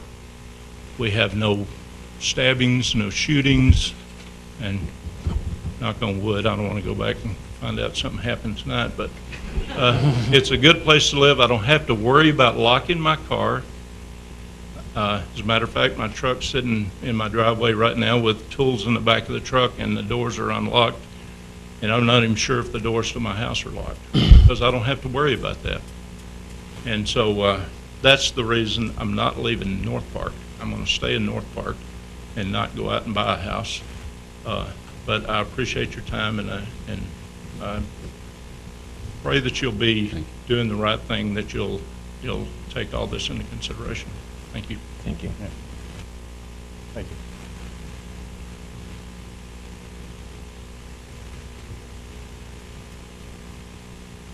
Hello, everyone.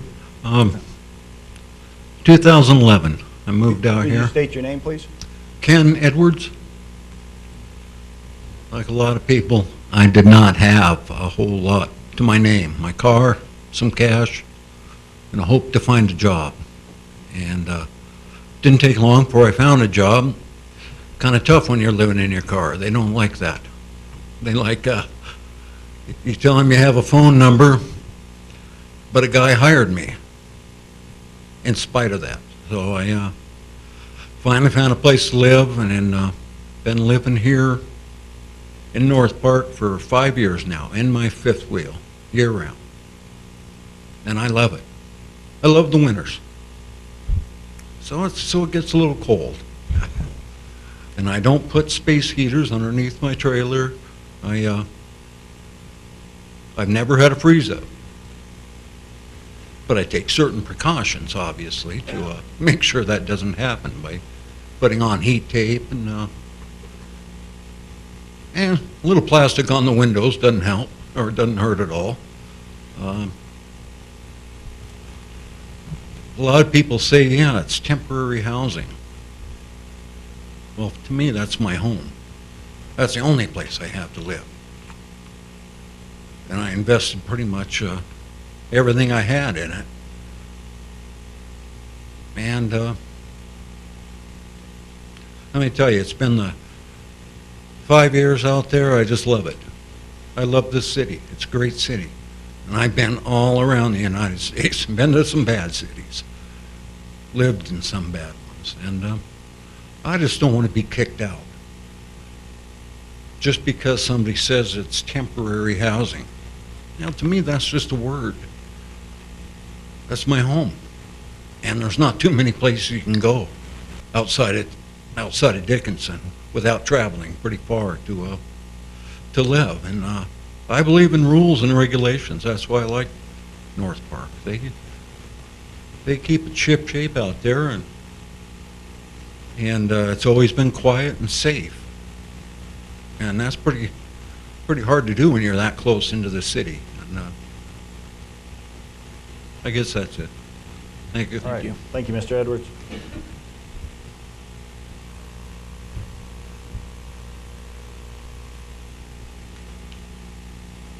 Hi, my name is Sharon Doobie. I will try to keep brief.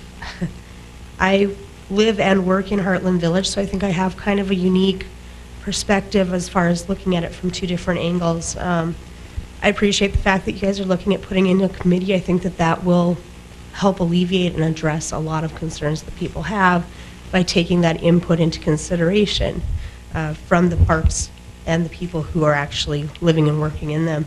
There's a couple of things that I do ask that you will please take into consideration. One of those is the fact that the community and the market that we serve is an upper, lower class community. It's a lower middle class market, and the tenants that live there may not qualify for free housing. They may not be able to afford market rates on apartments or to purchase a stick-built home. So when you're looking at things like time limits on how long you're going to give people to, accomplish goals, I hope that you'll think about the fact that there are so many things that can affect that ability and put in some type of contingency for what happens if they don't meet those goals.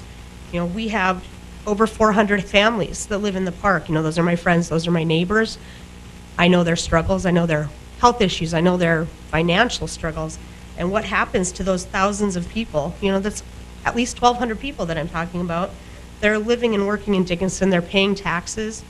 They are supporting our businesses, our schools. Many of them are essential workers. They work in the hospitals. We even have people in the sheriff's department who live in our park. And what happens to those people if we are not able to comply with the ordinances that you're putting in place and there's no contingency on how we remedy that? What happens to my home? I'm purchasing my home. I put money into that every year. And what happens to that if you close the park because we can't meet that 10-year time limit? Where do I put it? Where do I move my home?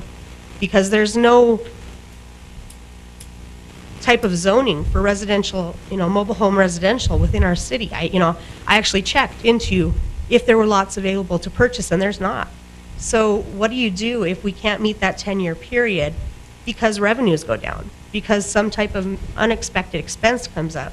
And it's something that I really think that you should look at, because you've got over 200 homeowners in our park alone who are looking at a liability of either having to spend thousands of dollars to move and relocate their home or walking away from it. And I just would ask you guys to take that into consideration when you're looking at the things that you're doing in this ordinance. I really think that it's important that you take that communication and that information and use that in building whatever ordinance you put into place. Thank you. All right, thank you for your comments, Ms. Newman. Mr. President, can I ask you a question, ma'am? What is your lot rent? I'm sorry? How much is your lot rent monthly? Minus 475. Okay, thank you.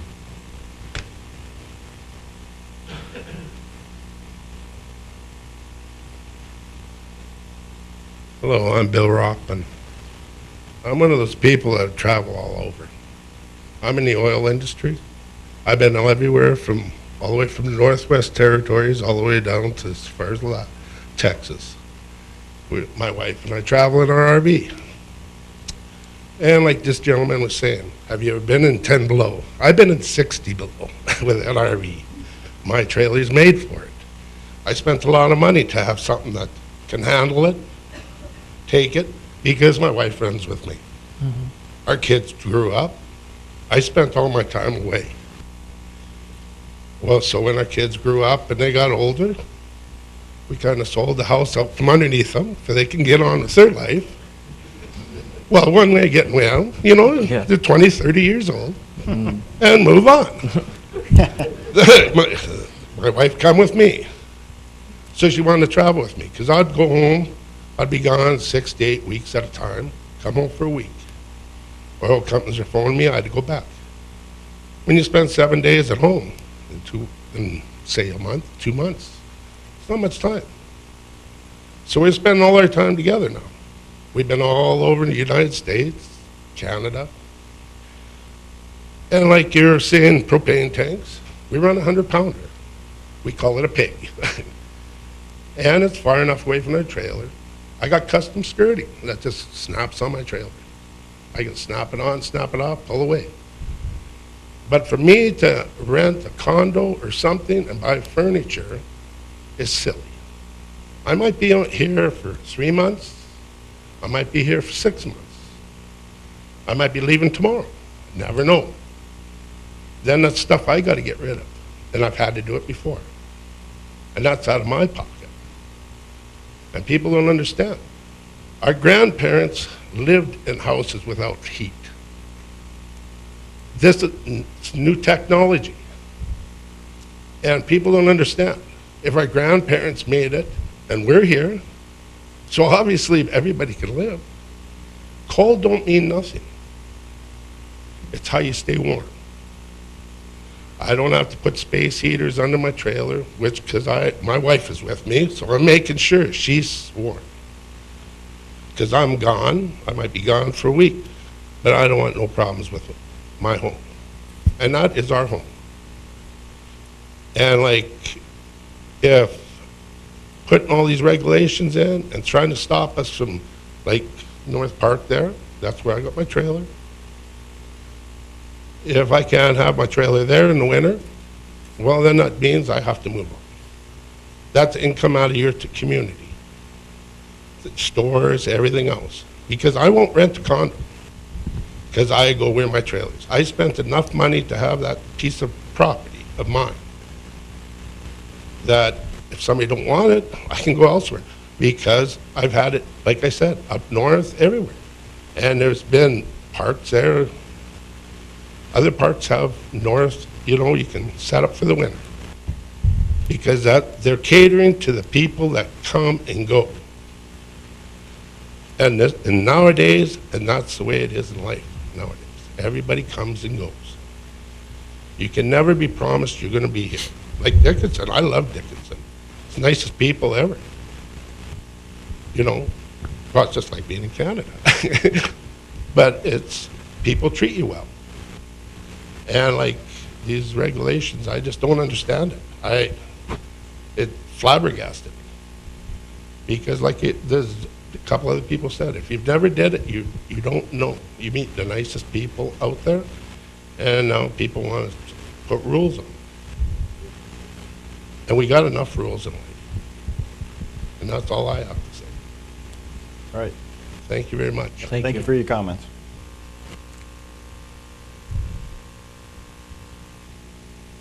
Mr. President, Commissioners, good afternoon.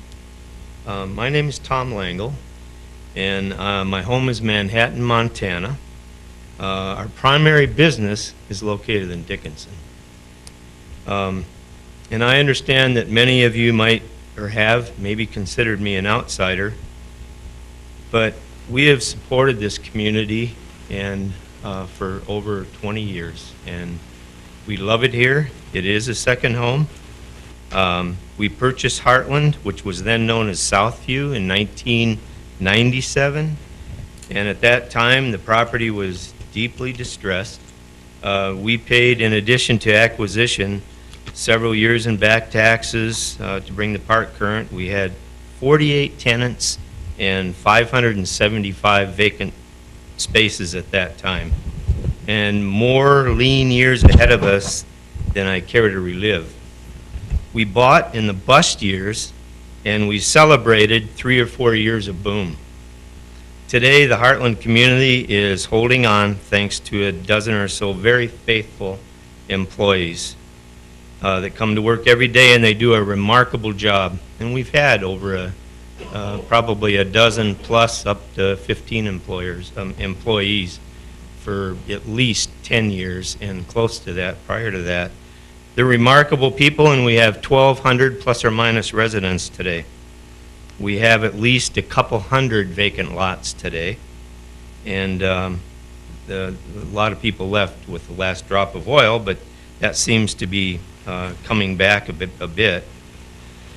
Our team crunches numbers every day to make us better, to make us stronger, and at times it's not easy, but we feel that it's worth it, and we want to be here.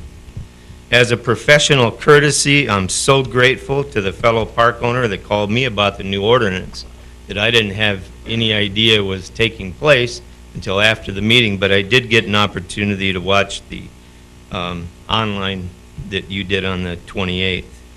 Yesterday, our park service manager brought us a letter that had been addressed to the maintenance shop at Heartland, and they usually send it to our office. But here we are now, and this afternoon, I'm just urging you to please not go forward with either the ordinance or the MOU without consideration for those of who it impacts, residents, employees. And I just had a few quick things that I thought that you might want to consider in your ordinance. The ordinance should be set forth with an appeal process. Is something that the state always gave us. If there was something that we were in violation of, they gave us the right to cure it, fix it, and if we didn't agree with it, at least we could appeal it. And I didn't see that anywhere in this ordinance, and I think it's something that we sure need. And the state statute also requires that any action taken by the department to comply with North Dakota Administration Act requires some kind of due process so that we can fix the problem. And then I look at, I got a letter that we finally got, and it said, at the bottom of the letter, the one that the city sent out, it says, the city will notify you by mail when jurisdiction has been transferred and provide you with the information for obtaining a license application. Please note that you will be assessed and required to pay license fees to the city to obtain a license to operate in 2018 after jurisdiction has been transferred. Well, under the current, we're currently regulated by the state, and we certainly don't have to fill out an application. We simply renew. And I would think that anybody that's currently licensed, they should just simply renew and not have to go through an application process. it's like Sharon, just what happens if we get to a point and the city doesn't like us and don't approve us? What happens? Where do we go? What do we do? And so it's just something that would be very simple. And for those folks that have been paying for their license for the last 20 years, they are licensed, and I think it should be a renewal process, not an application process. Mrs. Murtha, can you speak to the application? You absolutely can. In January of this year, the North Dakota Department of Health sent out similar letters, and I actually used the verbiage in that letter directly from the letter that was sent out from the Department of Health that indicated that they were not going to assess a license fee for 2018 because jurisdiction was going to be transferred, so they didn't want owners to pay twice, right? So that they also indicated that when jurisdiction was transferred, your renewal license is still a renewal license application. It still is. We are going to have the same format that the state has with regards to the 2 boxes that checked. And so that's the application that we're referring to. It'll be the same form but with a different heading. Okay, that's great. That's relief. A couple other things that I believe in the new ordinance, it talks about fees to be agreed to, or you're going to determine what the fees are later. And I believe with the state, it started out at about $50 for just a few homes, and then it went up to I believe it was $180 for 80 to 100 plus or more, and it was a total of $180. And I would sure like to see something that was somewhat standard and in line with that. Otherwise, it could really be a burden. Alternatives maybe to the requirement to pave roads. I think that we've got about 4.5 miles of road, and I think there's about 3 miles that are, or 4 miles that are paved. And the other 2, we took out 18 inches of muck and mud when we had that last blow up in about 2014.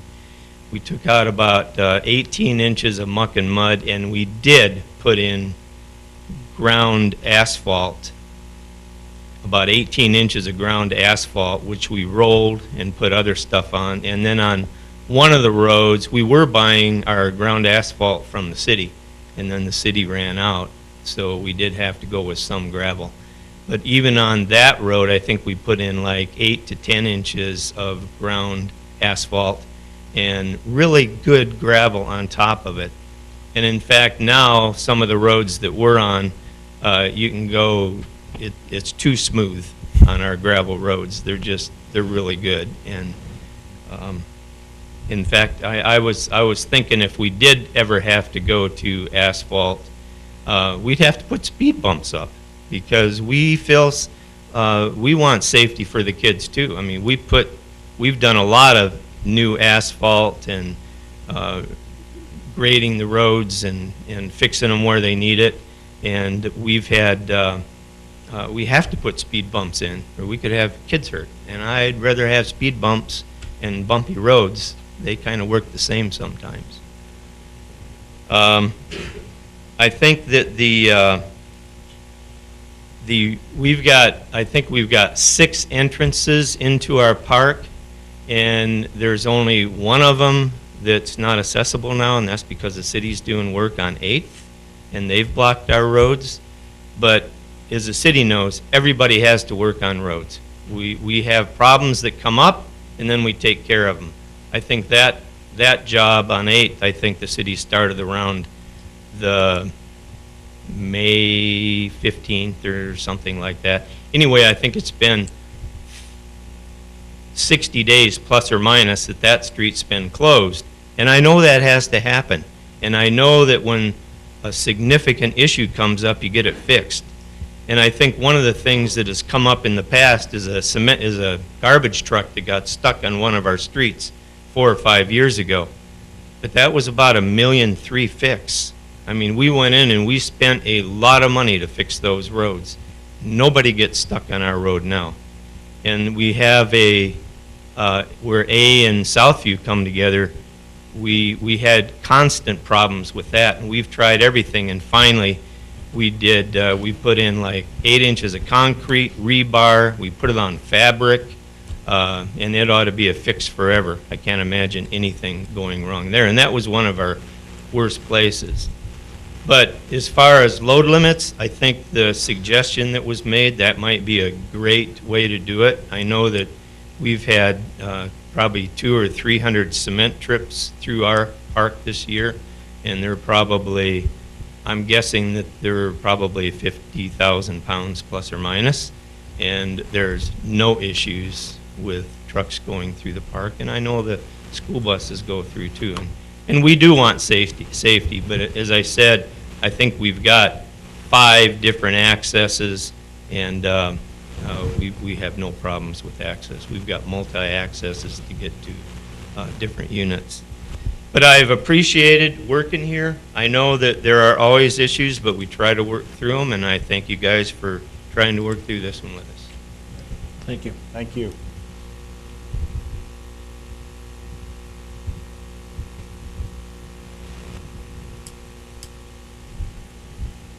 Good afternoon, Mr. President, Commissioners. My name is Lupita Jimenez, and that's Jimenez with a J.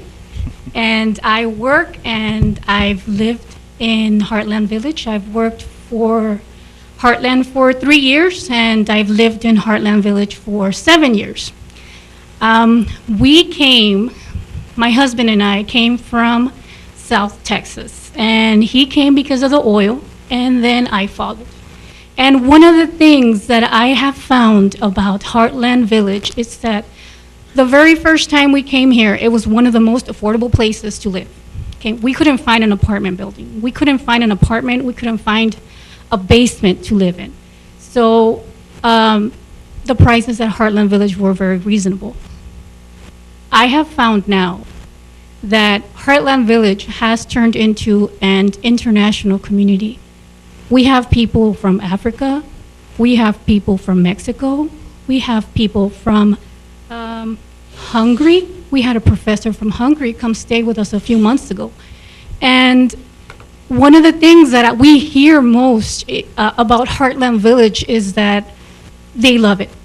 And I'm not just saying that because I work there, because my boss is here. No, I'm saying that because it's true. You know, people like to go outside and be able to sit down on their lawns and watch their children play. They like to sit down and be comfortable in a place where they live, where they feel safe. And not only feel safe, but that they can afford. We are one of the most affordable places to live here in Dickinson. If rents start going up in our village, in our community, we are going to displace people like you have never seen before. These are 1,200 people that live in this park, that enjoy living in this park, that sometimes they leave the park because their jobs moved somewhere else, and then they come back to Heartland Village because they enjoyed living there. They enjoyed their neighbors, they enjoyed their houses, they enjoyed the park, they enjoyed the green spaces that is offered to their kids, which not a lot of apartment buildings have. So when I say that they couldn't live there if their rents start going up, think about that. I mean, the power is going to be in your hands. All these people's lives, all these children's lives, they're in your hands. You know, the decision that you make is going to affect a lot of people. So I really, really want you to consider, and you said, Mr. President, not everybody's gonna be happy. But the question is, can we come to a solution or a conclusion where maybe the city's not gonna be happy? Are you gonna be okay with that? So we need to take a lot of things into consideration. You know, we even have people from Williston, men. Right now, our community is mostly families. There was a point where it was mostly men. Men working for the oil field companies, you know, filling up the trailers with men. They go to work, come back, just be there on the weekends. Right now, our community is mostly families. Why? Because they love it. It's not just men anymore. They love it, they want to stay, and if they can afford it, they're going to stay. We have people there in the park, and you guys know, 10, 15 more years living there because they love Heartland Village and they can afford it. Again, it all comes down to being happy and being able to afford it. If we start raising prices because we have to do, or because it looks good, it's going to be a disaster for some time. It's going to be a disaster, not only for Dickinson, because we are residents here. We live, we play, we work, we pay taxes here. This is our town and our community. And we want to be taken into consideration. So thank you for your time, and I hope the committee will make the right choice. Thank you. Thank you. Mr. President, you think we can pause this and move on to our next timetable and come back? I mean, this could possibly go another. I guess I would ask, are there any more people that want to come forward for the public hearing? Let's take him amended. Because we do have another timetable, and we are way over that timetable. So if you could come quickly. I don't want to cut people off, but I want to we have the other half of the room sitting here for another timetable, so. My name's Gene Cable.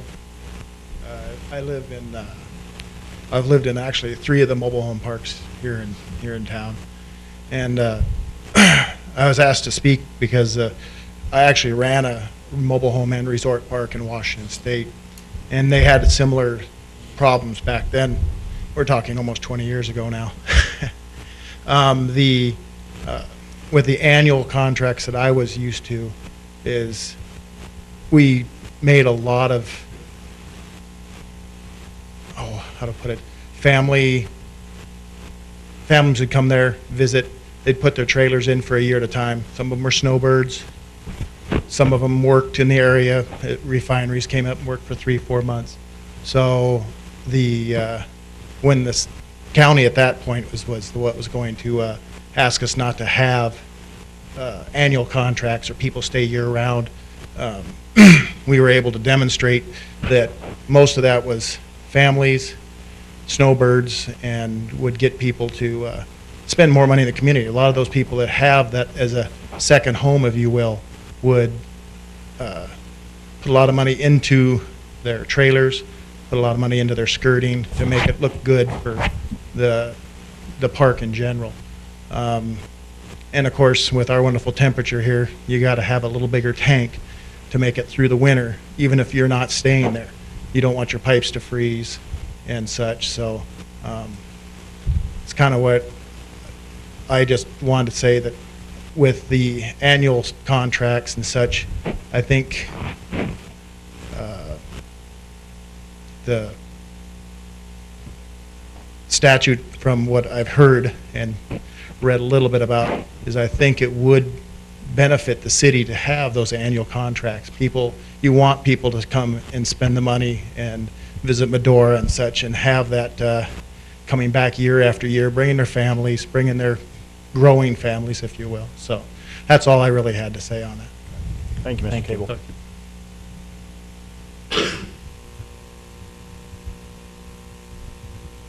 Anyone else from the public?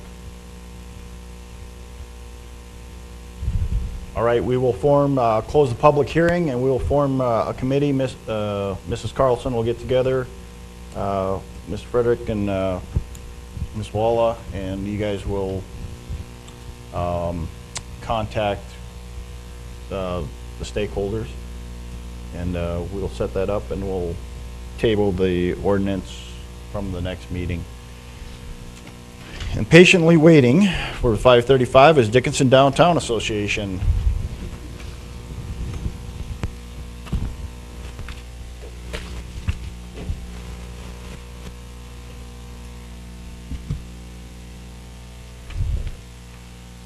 Good evening. Good evening.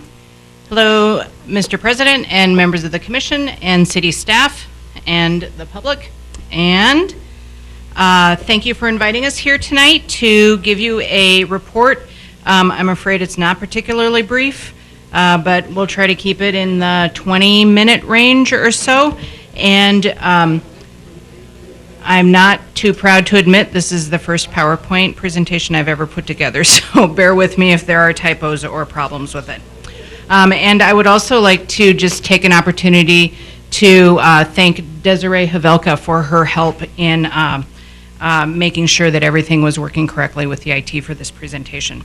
Okay, well, as we were requested to do, we're here to give a report on the Dickinson Town Square project, and we're calling it the DDA, which is the Downtown Dickinson Association, and the DID, which is our 501c3, the Downtown Improvement District, working together with the City of Dickinson on the Town Square Conceptual Design Project.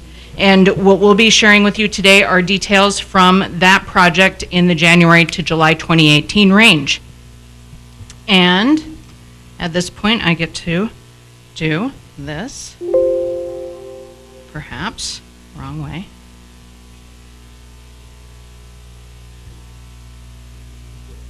Okay.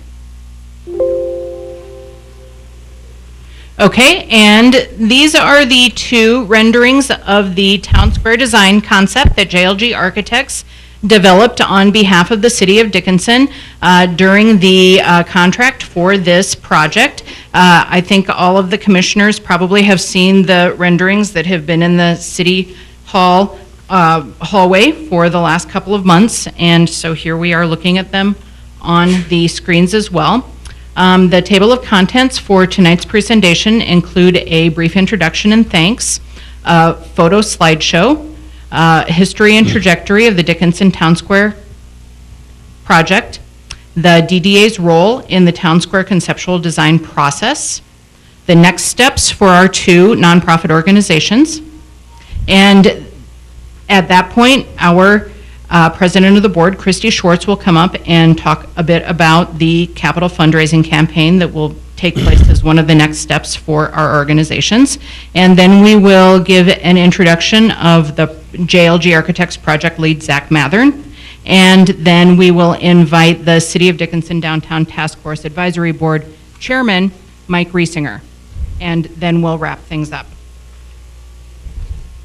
As far as our introduction goes, I would like to say thank you to each of you individual commissioners, as well as to President of the Commission, Scott Decker.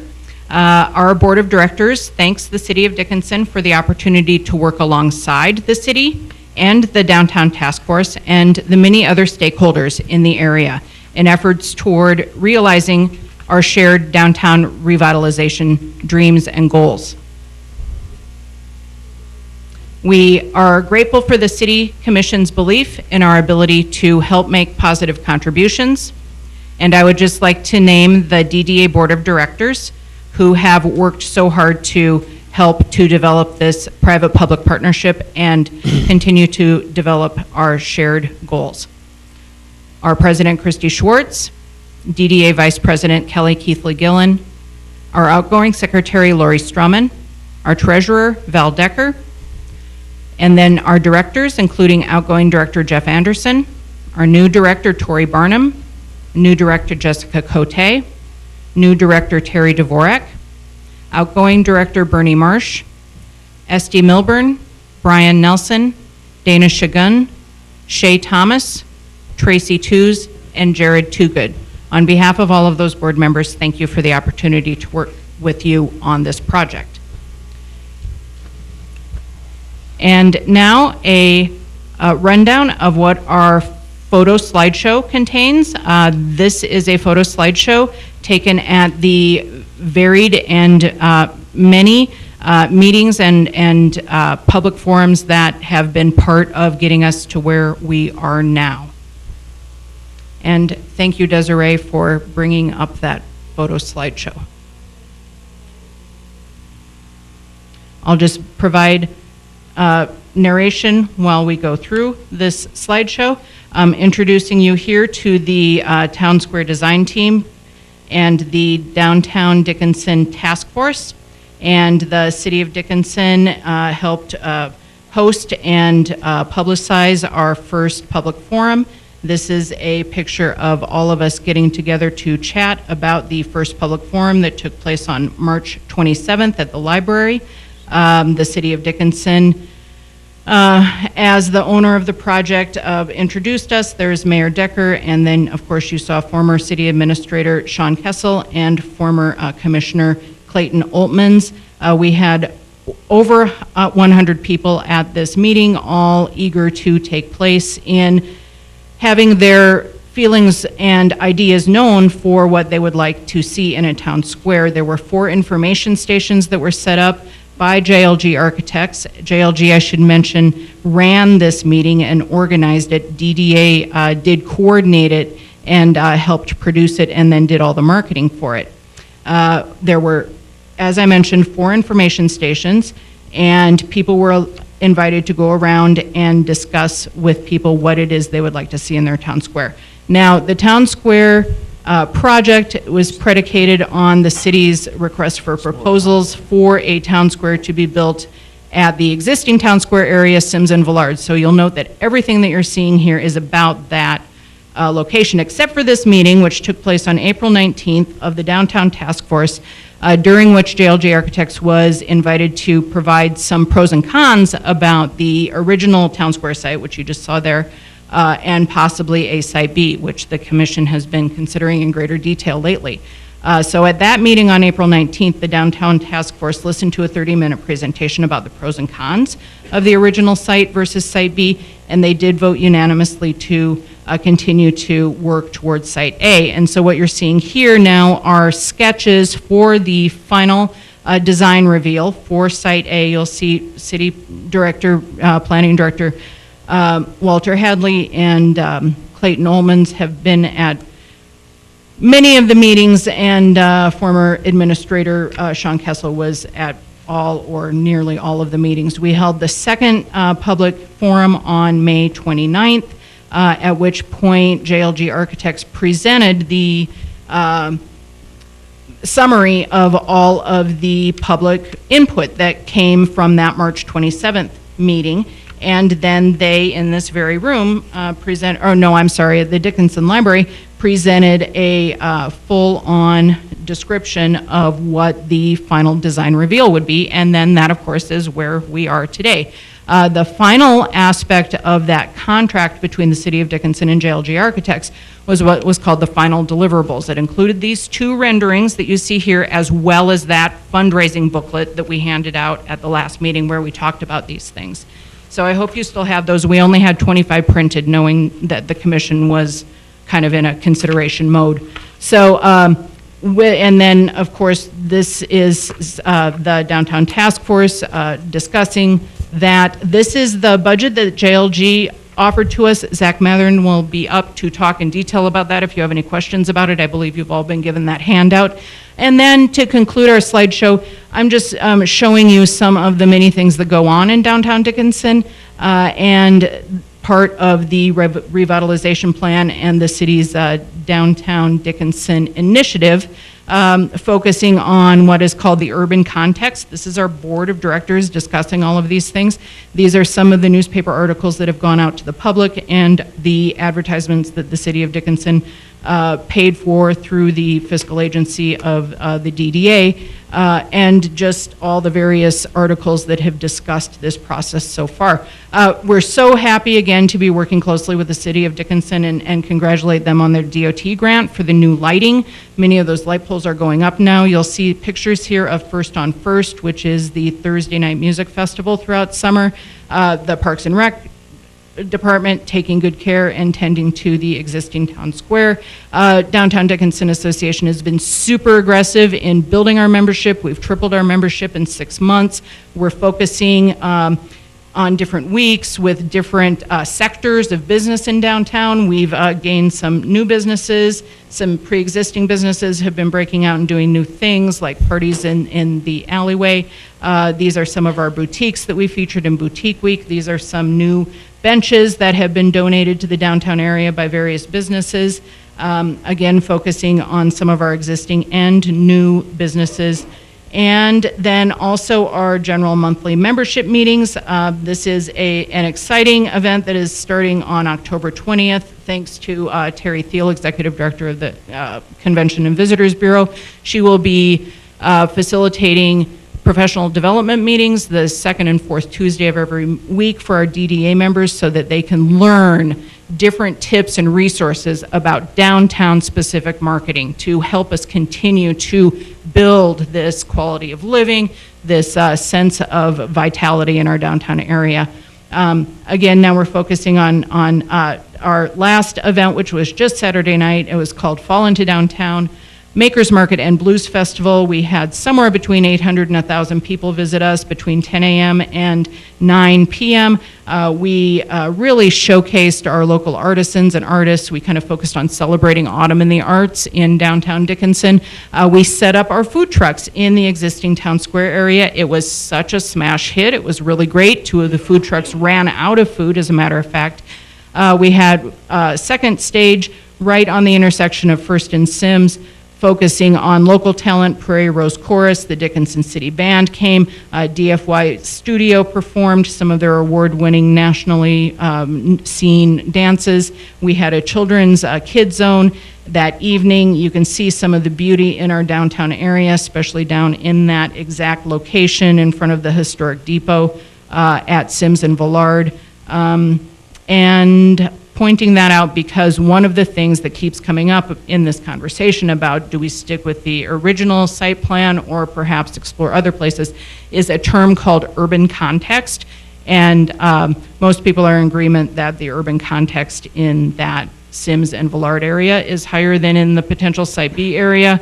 I'm just pointing that out. I'm not taking sides. I'm just, offering that. And that is why you see all of those photos there for that.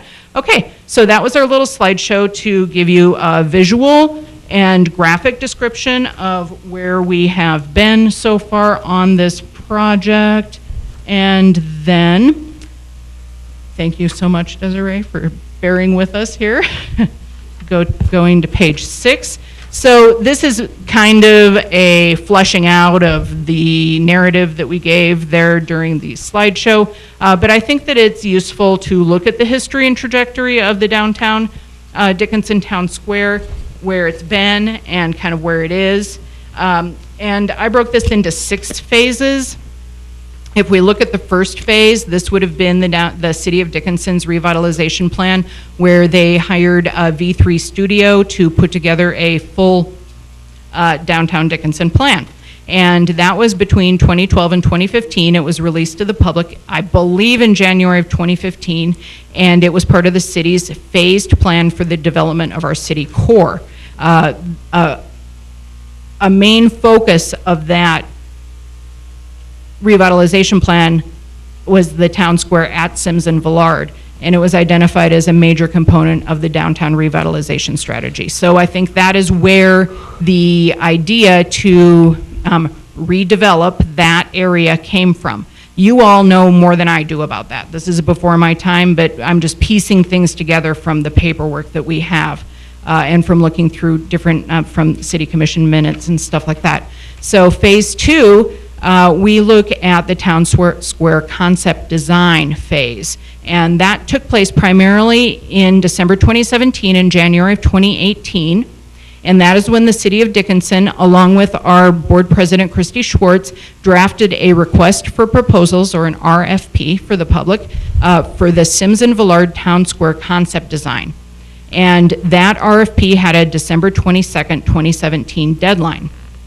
And soon after that, the city administrator appointed an RFP review committee to award the project based on the criteria set forth in that RFP.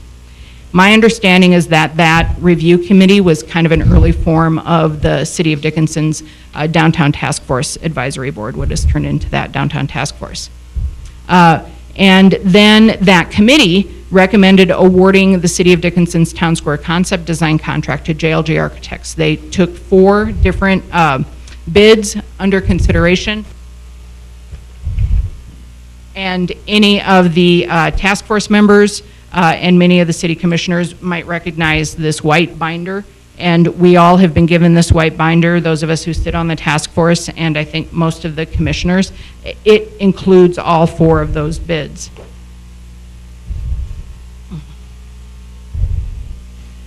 And at that point, the city administrator appointed, I think in the version you guys have and up here, I needed to switch some dates around, so bear with me. The city administrator appointed the actual Downtown Dickinson Task Force Advisory Board as an official advisory board with Town Square as one of several main downtown topics on January 11th, 2018. I don't think that I had that date yet there.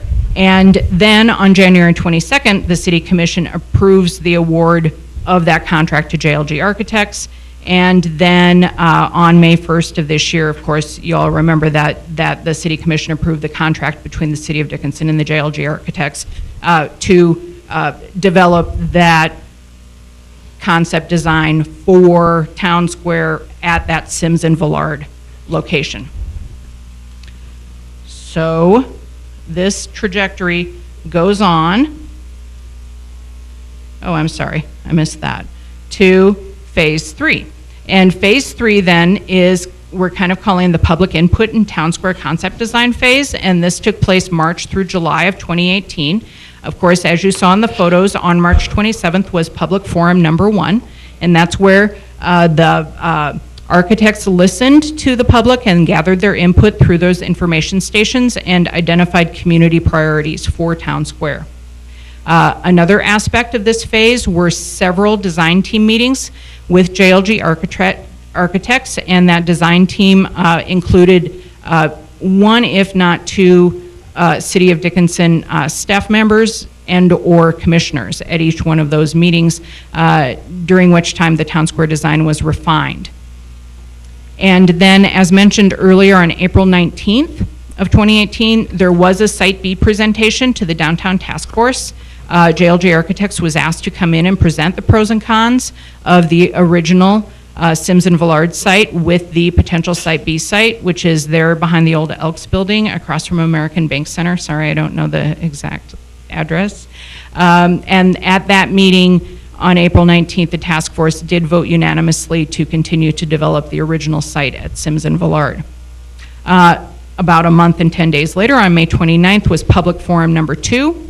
That's where JLG Architects reviewed the progress that had been made toward the Town Square concept design, and they presented a discussion on opportunities for partnerships, and they introduced the capital fundraising campaign that DDA and DID are in agreement to undertake, and they also revealed the updated Dickinson Town Square design and budget. And when we say the updated, that really was the design concept of the 2 renderings that you see on either side of the room where the commissioners are seated. In addition, they provided all sorts of other sketches that people were able to look at.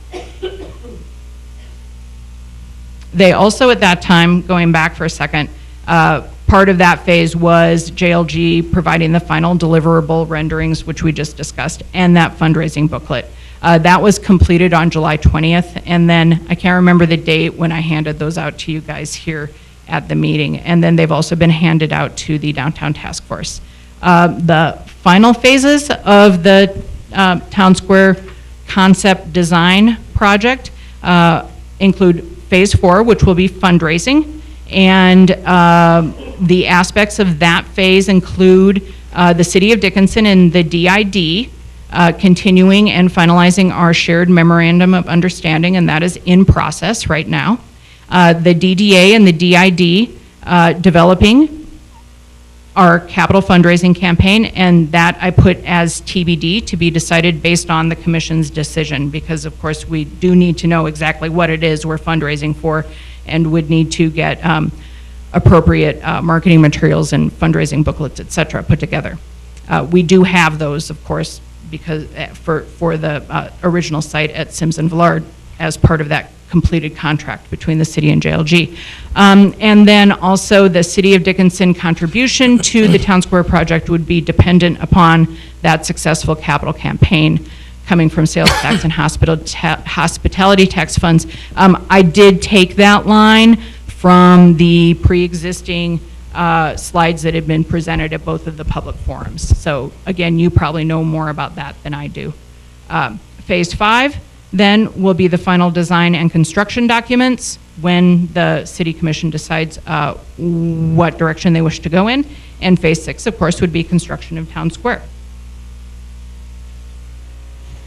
The DDA's role in the Town Square conceptual design process has included, up until now, serving as a fiscal agent on behalf of the city. That means that we are a 501c3 nonprofit corporation that can hold the city's money that they give us, and we pay the bills that come in for that nonprofit project that fits the definition of the IRS's strict summary of what denotes a 501c3. And that has been completed. All of those bills have been paid for that Town Square conceptual design project. The Town Square design team, and we did serve on that, that is now completed. Coordination and marketing of Town Square public forums, that is now completed. Continuing to serve on the downtown task force, that is ongoing. And facilitating the final deliverables and fundraising booklet and getting it out to all of you. That is all completed as well.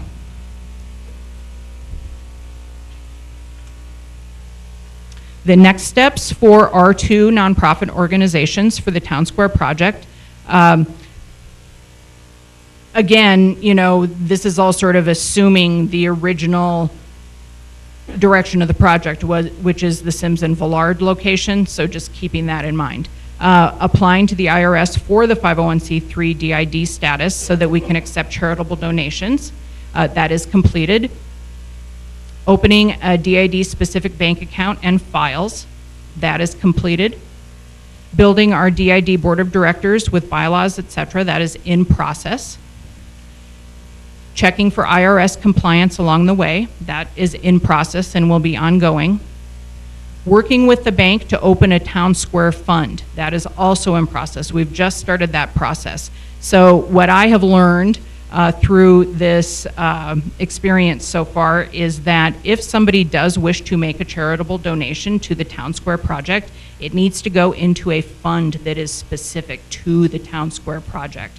And that then needs to be overseen, it needs to be part of a 501c3. So these are all the little ins and outs of the situation that we're learning, you know, and that we are taking care of and checking, as I said, for IRS compliance along the way.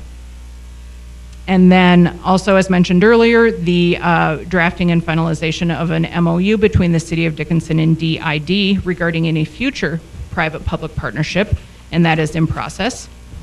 And the Town Square Capital Fundraising Campaign, and at that point, I would like to invite our DDA and DID Board President, Christy Schwartz, to come up and give a brief rundown of the fundraising campaign outline that we have in place as we continue to develop it.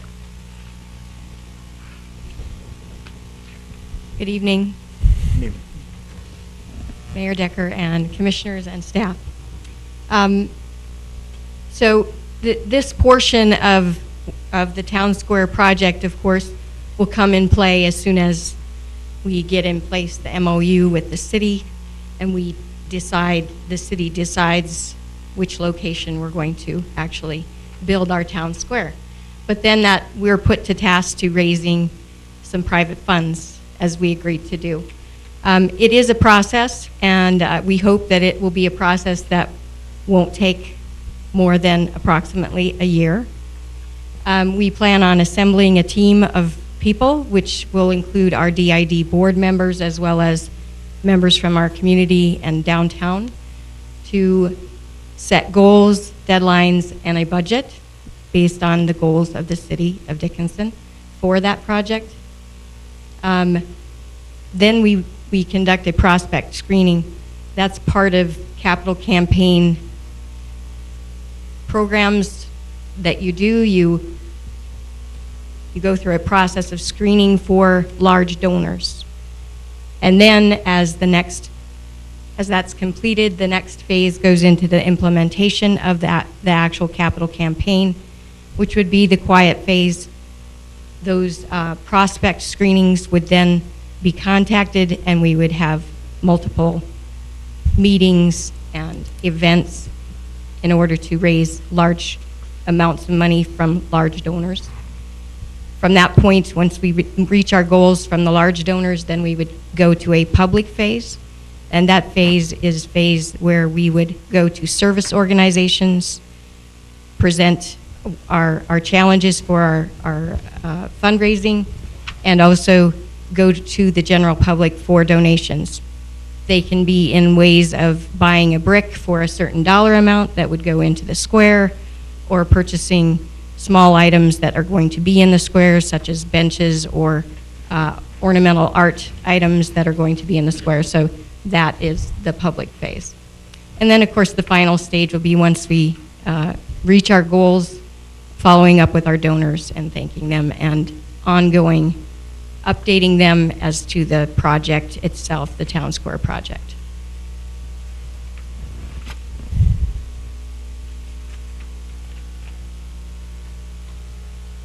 And at this time, we thought that before we invited JLG Architects project lead Zach Mathern up to the microphone, that if you had any specific questions for Christy Schwartz or myself, we'd be happy to answer them now, and then you can have a chance for a Q&A after both Zach and Mike Riesinger come up. Commissioners, any questions for Mr. Schwartz or Mrs. Strange? I'll hold mine till after. I guess we're holding the questions till the end, very end. You're all in suspense right now. So. A tightrope. And at this point, I'd like to invite JLG Architect project lead Zach Mathern to the microphone. And I think that, as mentioned, if you have questions about that April 19th Downtown Task Force meeting, where JLG offered some Site A versus Site B information, and also the budget. Thank you, Jennifer. Thank you, Mr. President, Commissioners. What I would like to present very briefly is the budget summary for the project. Last time that we spoke, I explained that the project had a $5 to $7 million project cost based on the estimate by JLG, and that we didn't have the full amount of information, which included the property acquisition costs for the properties which are not currently owned by the city. So this budget sheet explains in quite a bit of detail some of the parts of the construction. I'm not going to go into that, but I'm going to go kind of to the bottom line, which is the project cost, which we've estimated based on these renderings and the concept drawings we've done, is the bottom line of $5.649 million. And then I've added into that in red the kind of total cost that we've been given as a combination of the two properties, kind of the response that was given to the City of Dickinson from those two property owners. Combine those two numbers, and that's where you see the $6.9 million total project cost, including the projects or the property acquisitions. So that's where we're sitting now, given that new information. Yeah, and just so you're aware that those numbers have not been negotiated from my understanding, and that's just kind of the high end of the numbers listed in those letters for you.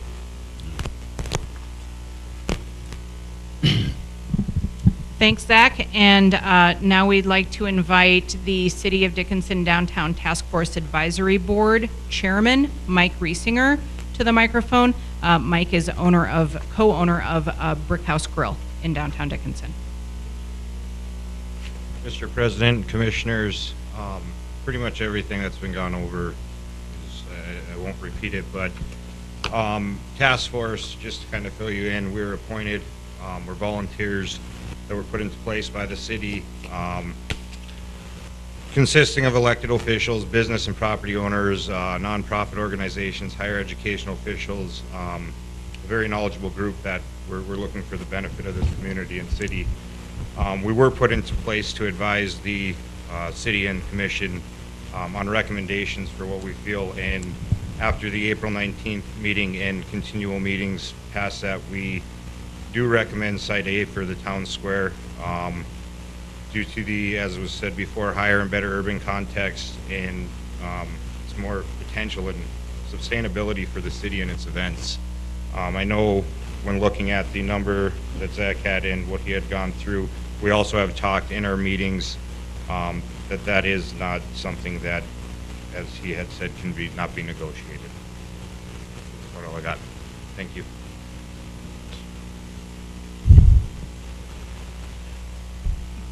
Christie and Zach and Mike, do you want to stay up here in case the commissioners have questions? Just for a second. Yeah, sure. It's been a very long meeting. Can we Yes. take 10 minutes?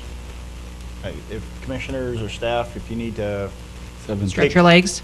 Well, stretch your legs, use the bathroom. Sure. It's been a long meeting. Just take 10 minutes quick, and then we'll come back and we'll hit you with questions. That way we'll be clear thinking and not thinking about something else. So.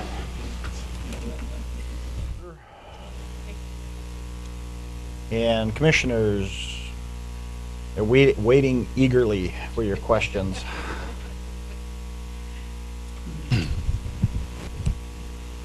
Go ahead, if you have any questions for them. Yes, Mr. Mathern, what is the square footage size of Site A?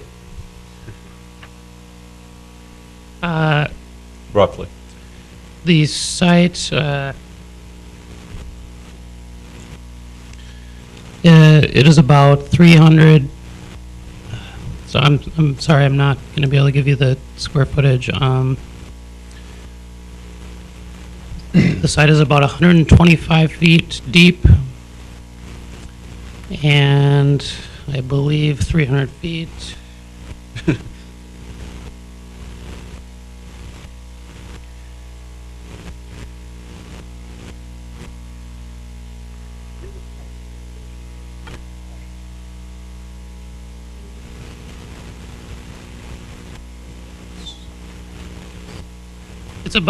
It's about 35,000 square feet. Okay, keep your calculator handy. Site B, is Site B consistent of the two lots, the paved and the unpaved? That's correct. So it is two lots, paved and unpaved. And I'm not going to have you get me the figures, but would Site B be larger than Site A? Yes, it's slightly larger. Larger. And the numbers you gave us tonight for the purchase of the two properties, Site A, is $1,245,000. Is that correct? Correct. And I'm not going to ask for the breakdown on that, but I have the breakdown if you want it. so we're looking at a purchase of 1.245 at this time versus property that we already own. Correct? The city? Correct. Commissioner Steiner, if I could jump in. Commissioner Steiner, if I could jump in. There is a small piece of property behind the accountant's office there that we don't own. Behind the accountant's office to the west yet? On Site B. On Site B? On Site B. Behind Todd Auto. Yeah, that's correct. That belongs to the building, the old Elks building. Right. Correct. So there is, yes, Okay. just to I clarify. think that could be taken care of. So obviously, Site A versus Site B, I like Site A. No ifs, ands, or buts about it. I think that's where it needs to go. That's where it should go. But we're talking $1.245 million. And I think that's something that we all got in the back of our mind, that somehow we got to address that. You know, 1.25 versus 0.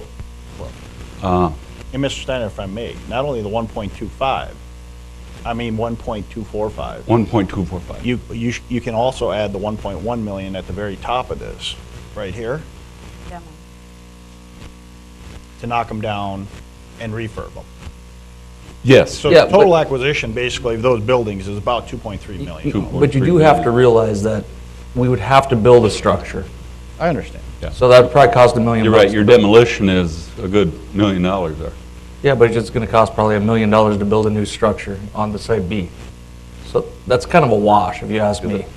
Okay. Well, I mean, unless you're just going to put something temporary up, but to build something like they're showing on that conception on Site B is not going to be something you're going to build for $100,000. It's going to probably be $800,000-900,000. So, Good discussion, that's why I'm throwing it out there. The assessed value of these two properties is about half of, It's on those sheets I Yeah. brought up there to you. yeah. Mr. Marsh, are you saying we're 50% on the assessed value of your property? The city? Are you saying the city is at 50% of the assessed value of your property? It's not. Okay. yeah. All right, I see it here. Okay, well, it's an issue I think that we're going to have to address here, and you guys are going to have to address here is, what can the city afford? Do we, if we come up with a number close to that, do we say the city can only do 500 and now your campaign fund has to go out and, do whatever to reach whatever that amount number is, so those are all the kind of questions that I have that I think we're going to have to find out too. So just threw that out there for discussion. Mr. President, if I could add something in there, is that, could you in your budget, because there's some confusion with the raising of the buildings, obviously, you built some monies into that budget for that, correct? Was it a full amount or was it not? That's correct. So we have south building demolition and excavation infill for $97,000. The center building, we have demolition and excavation for $187,000. Then we're keeping in our current design the north building, so we have a gut and remodel cost of $731,000. And then there is later down the line, sorry. There's another cost figured in for when we're going to add new structures to those space. So you see that kind of roof area that's semi-covered. We also have a cost in there for that. So the cost of demolition and redevelopment of any of those buildings is included in this budget. Thank you, Zach. Just to clarify that, just so, because I think we were a little confused with that.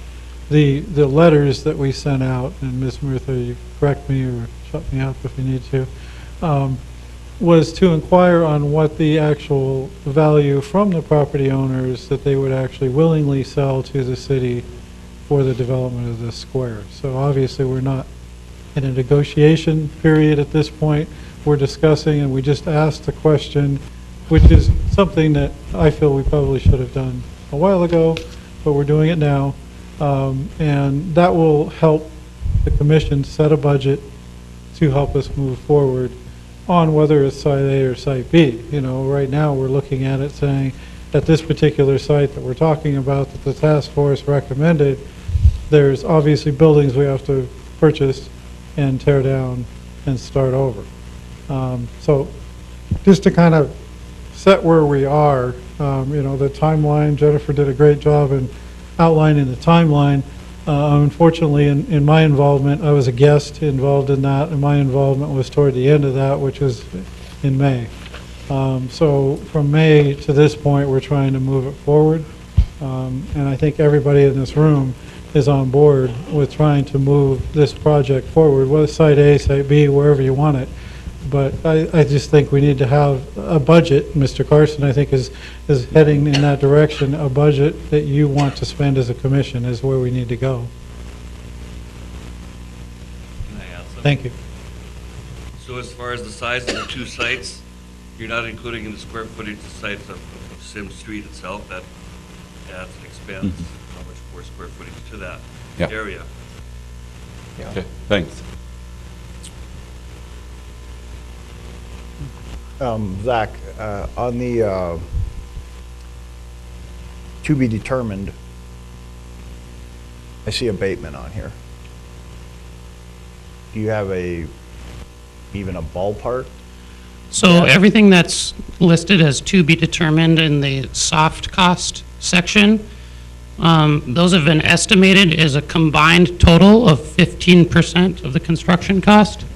So you can kind of roll those all up into the $736,000 number. So at this time, at this stage of a project where it's in concept phase, we have some kind of industry standard percentages that we estimate those at. So we've estimated everything from professional fees all the way down to moving costs. That's all estimated as a single cost of 15% of the construction. So we believe that we do have some funds in the budget to cover some things like asbestos abatement, but we have not been inside those buildings to do any inspections or anything like that. And then I remember at one point in discussion, and Christie, you can maybe refresh my memory, there was some talk of demolition being taken care of. We do have a possible donor for demolition, yes. I mean, because essentially that could save us $280,000. Basically. You know, if somebody would step up and take care of those, you know, and I'm sure we could, as a city, a lot of this material will probably be hauled to our landfill, so. I do think, though, we are going to need to go as a commission to an executive session to actually discuss what we're comfortable with offering for these properties. Because we need to acquire the properties first. I mean, unless somebody thinks otherwise. We have to come up with that number, let everybody, I mean. President Decker and Commissioners, just also to point out that while you identified some areas for wiggle room regarding demolition and potential donations of that, there is likely some wiggle room in those acquisition costs for the properties. This was the high number of the high ranges that you're looking at here. That's why I think we need to go, probably next meeting, go into an executive session and discuss what we're willing to offer. So I agree, Site A is probably is the place we need to be. We just need to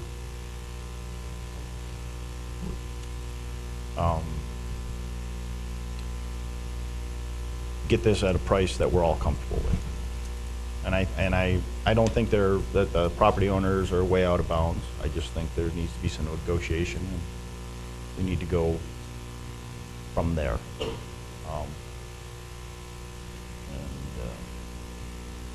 I don't know, Commissioners, do you have any other comments? Mr. President, I would just suggest that we confirm a site this evening so that the Downtown Task Force has that momentum to move forward. This is a group of volunteers who have devoted a lot of time to this project.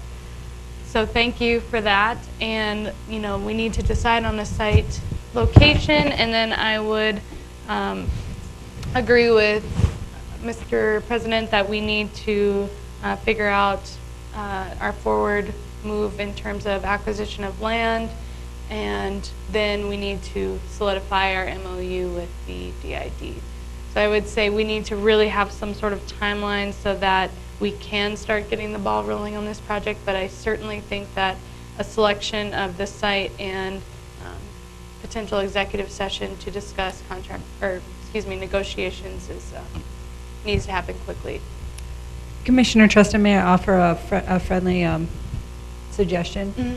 If you were to if you were to have a motion and vote on a selection of a site today, you could make it contingent upon successful negotiation of land acquisition, and that way you had the flexibility to move if the commission wasn't satisfied with the result.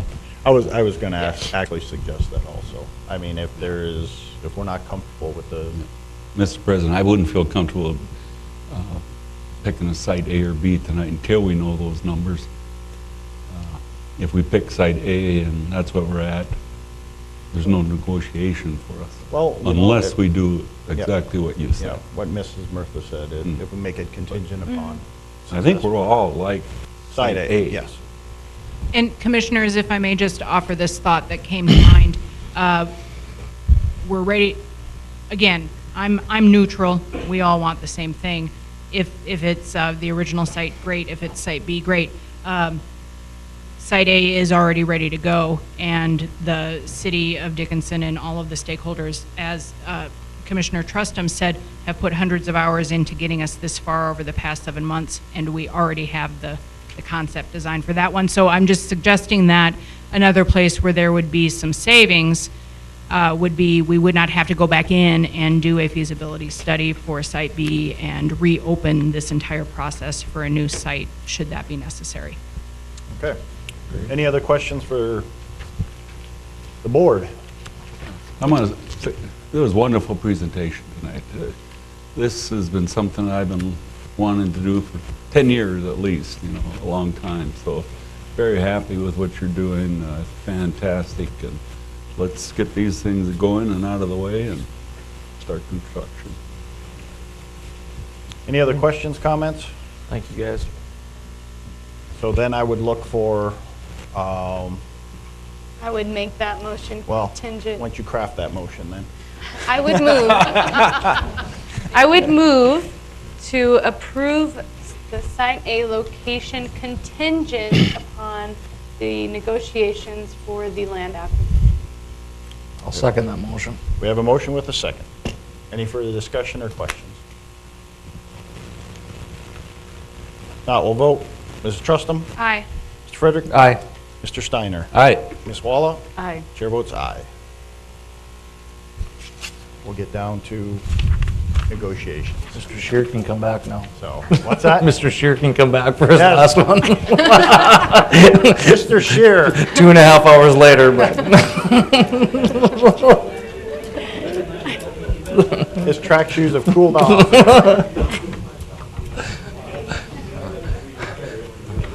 If you would have had 2 more minutes, he would have been out of here already.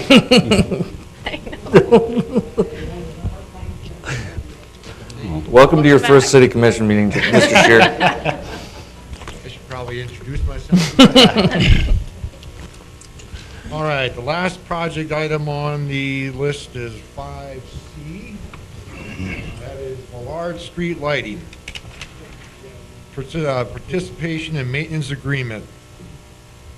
This project was developed through the grant application to the DOT Urban Grant Program.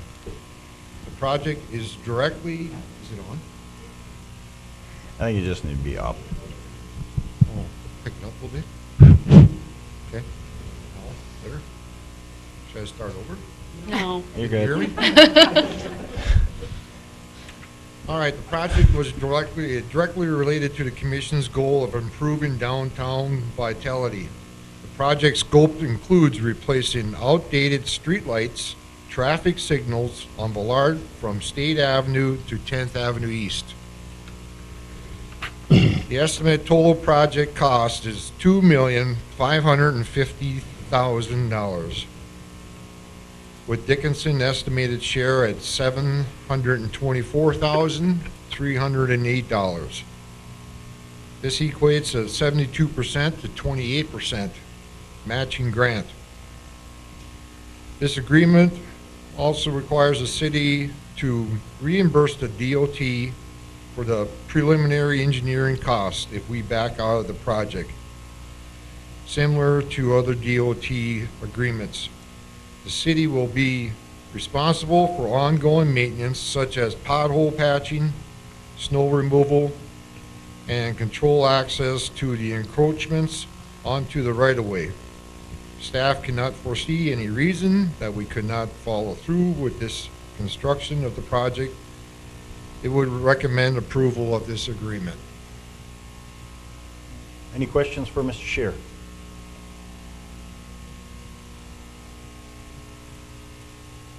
Not, I'd look for a motion on this agreement. Move to approve, Mr. President. We have a motion to approve Second. with a second. Any further questions, comments? Hearing none, we'll vote. Mrs. Trustum? Aye. Mr. Steiner? Aye. Mr. Frederick? Aye. Ms. Walla? Aye. Chair votes aye. The agreement, the motion to approve the agreement is approved. Thank you very Right. much. Have a good evening. Thanks for Thank you. hanging around. Good break-in. Welcome. Next up is Public Works. We have Mr. Prowse. Good evening, President and Commissioners. I will keep this short, promise. I see him looking at the clock already. Recently, we went out on a request for proposal for transportation of recycling materials to the material recovery facility located in Shakopee, Minnesota. Unfortunately, we received no bids for that project. So since then, we've been looking at alternate solutions. Tonight, I'm just doing a quick report to inform you that on September 25th meeting, we will have a contract to approve with Demcon Industries on a short-term note. We're looking at about a 3-month period to buy some time to work out what's going to be the best options for the city of Dickinson to transport those materials to the material recovery facility. As it sits right now, without any negotiation, Demcon is willing to run that trip for us at $1,800 per trip. That is $200 less than what we initially quoted or put into our budget. So we are within our budget constraints per load. As I said, there's some fine details working with Attorney Murtha and Bill Keegan from Demcon to work those details out. It will be short term, and then at that point, we hope to come back.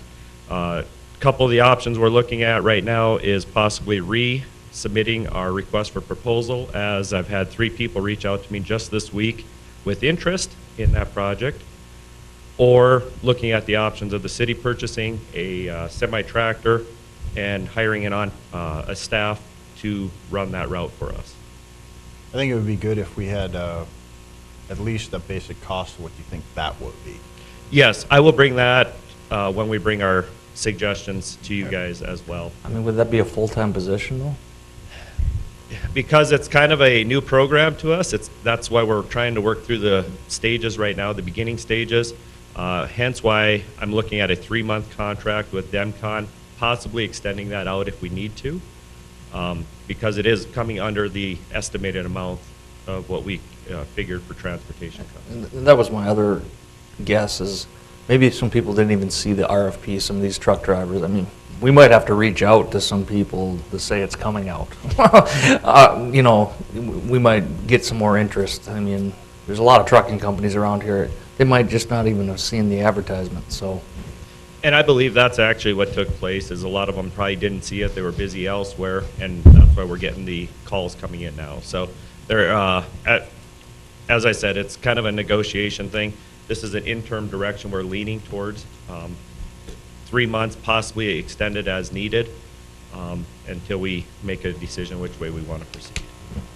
It would be nice to have somebody locally doing it here within Dickinson, but in turn we can work with somebody out of Minneapolis.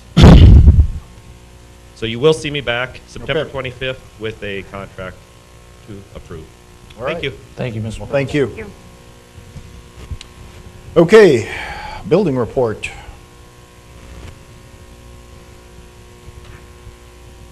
President Decker, Commissioners. What you have before you is the year-end to date, August. Permit comparison compared to last year. If you look at the chart, we're at 42 new permits compared to 47 last year. One note I wanted, we're at 38 homes currently, but the valuation value on those structures is actually 4% higher than the previous year. Alterations for this year are also, we're actually ahead of last year, 58 to 47. We're a little bit more behind on plumbing permits. A lot of the building climate is, a lot of those inspections aren't in yet, so I foresee we'll surpass that number. Mechanical permits are up. Again, it's based on when things are installed into the new structures, 128 to 117. Sign permits are up. This is a pretty busy year for signs compared to last year. People are more aware of actually the requirements for signs.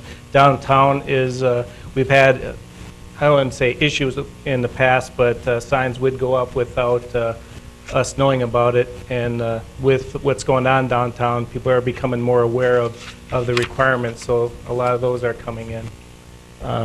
Code compliance, where some of the issues that was brought forth by Attorney Winkle is that some of these take longer, and that number has dropped. Last year we had record numbers just on the tall grass and weeds. That was a big focus of the summer help last year. But we are working on some homes that we need to possibly demo in the near future, and that does take some time.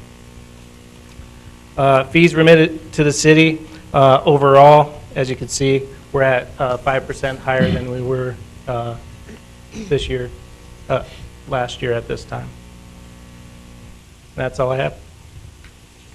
All right, thank you, Mr. Schwint. Any questions for Mr. Schwint on the building report? I guess my only question would be, or comment, I guess more a question, what are you anticipating for the rest of the year? We are getting more permits in. We got another new home today. I don't think we'll meet as far as a single-family dwellings at that height, but alterations were, that's a big part of the activity this year.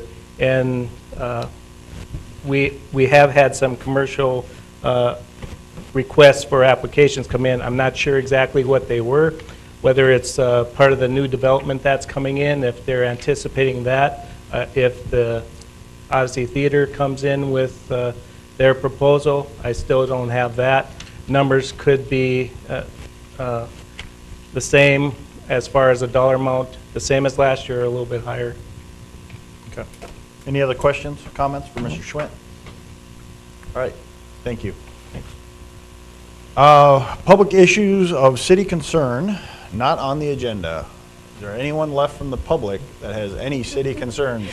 Peggy, no? All right. There's not enough donuts. All right. There are no issues of city concern not on the agenda, no one coming forward, so we'll close that. Commissioners, before we go into executive session, anything from the commission that they would like to speak to? No, that was not me.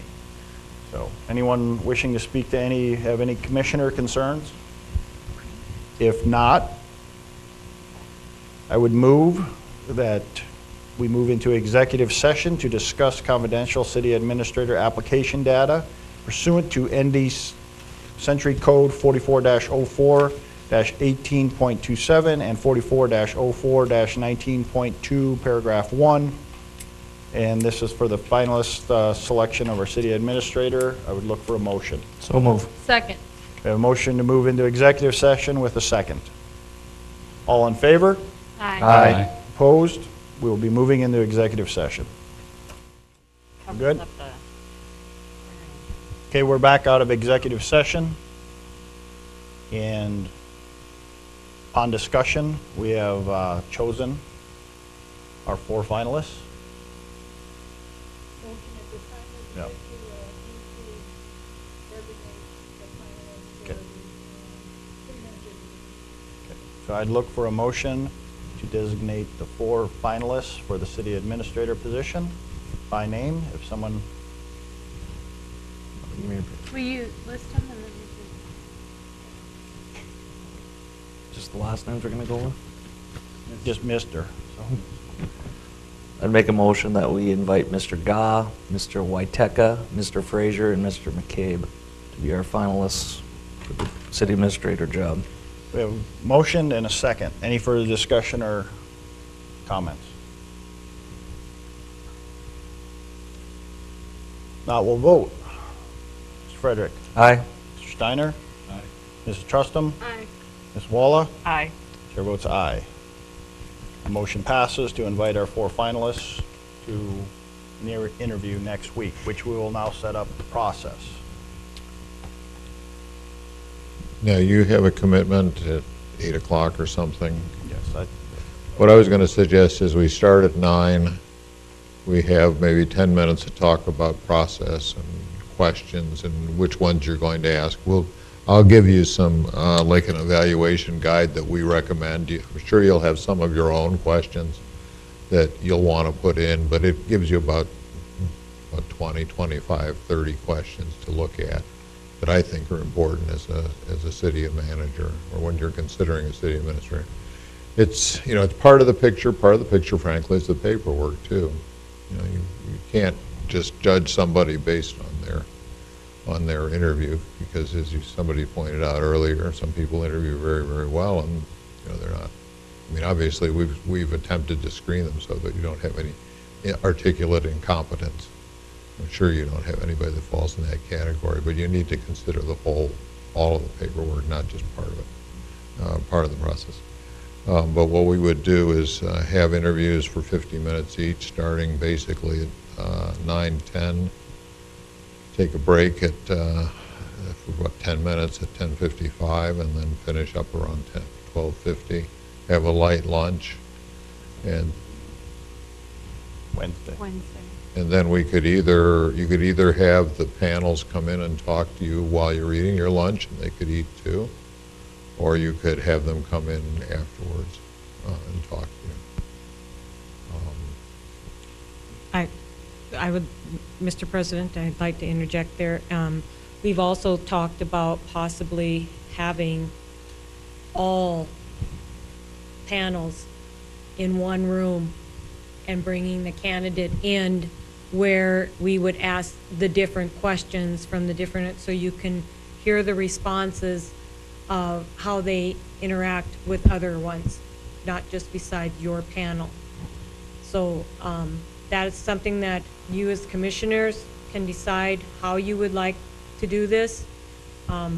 I went that way with the 3 separate panels because that's how I came in, and I was interviewed by 3 different types of panels, and I enjoyed it because then I actually knew who I was working with and the questions they were working with, and I knew the people. But I've also been in a situation where I was in a room with 20 people that were firing questions at me, and then I was just answering, but I didn't know who I was answering to. So it's totally up to you how you would like to do it. It will be your final decision of if there's a candidate there. It will be completely up to the final decision. We can give pros and cons as to who we as the other separate panels, the community and the executive team, have for the candidates, to give you the suggestions of our strengths and weaknesses that we see, but then it's still up to you as commissioners. So you can think about that on how you would like to interview the panel, the candidates, I should say. We could set them up all in here. The only question I'd have about that is timing. Yeah. There's going to be people But sitting. then you'd have to have like probably 2 hours for each candidate or Yeah, something. there's going to be people sitting, too. Correct. So my inclination is to go with the separate panels, that we don't have, we'll still have one person sitting, because there's going to be 4, because we're not having 4 panels, right? Right. 3. So there's going to be one person in the rotation that'll be sitting. Do you think we need the full 50 minutes, commissioners? Yeah. You do? And we have one What are no, you thinking in you know. terms of time? I was thinking more like 40 minutes, but I don't know if we feel that's time crunch or. You can always quit early if you know. Right, okay. So, well, why don't we set up 3 separate panel, 50-minute increments? And my engagement is 8 o'clock, so I will be here by 8:30, so even if you want to start at 9 on the, so. I like the idea of starting at 9. Okay. Put out there. Everybody can get here. Yeah, we'll put out there that there's coffee and donuts or something at 8:45, because I find that if you set 9, then people target 9, they show up at 9:10. If you target 8:45, then they show Well, up. I'm hoping if they're showing up for a job, they're here early. No, I'm talking about the panelists. I'm talking about the panelists. I'm not worried about the job. Okay. I was going to say, if you're showing up for your job at 9:10, your interview, well. You'll never be in one of my fucking groups again. That'll. So.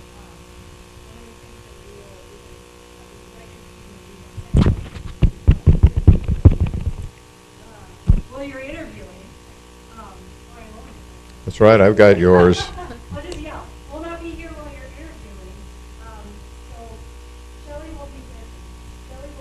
if you're going to do any kind of alternative or smoking with the heating panel. So someone will be there to assist with any questions as you go. And then we have the reception Tuesday night for the Yeah, the council. night before, right. Correct. You know, the one thing I would say is, you know, we have panels involved, and you want to get their input, that's important. But the bottom line is, in 6 months, if people aren't happy with the city administrator, they're going to blame you. So it's really your decision. And it doesn't, you know, they could finish last in all the panels, and you could still decide to hire them because that's the person you think is going to do the best job for you in the community. I doubt that would happen, by the way, but. Which is also why we're only giving you pros and cons and not a recommendation, you know, just in case you hire the person that is, you know, listed a lot of cons for. Great. I guess I'll see Okay. you all next week.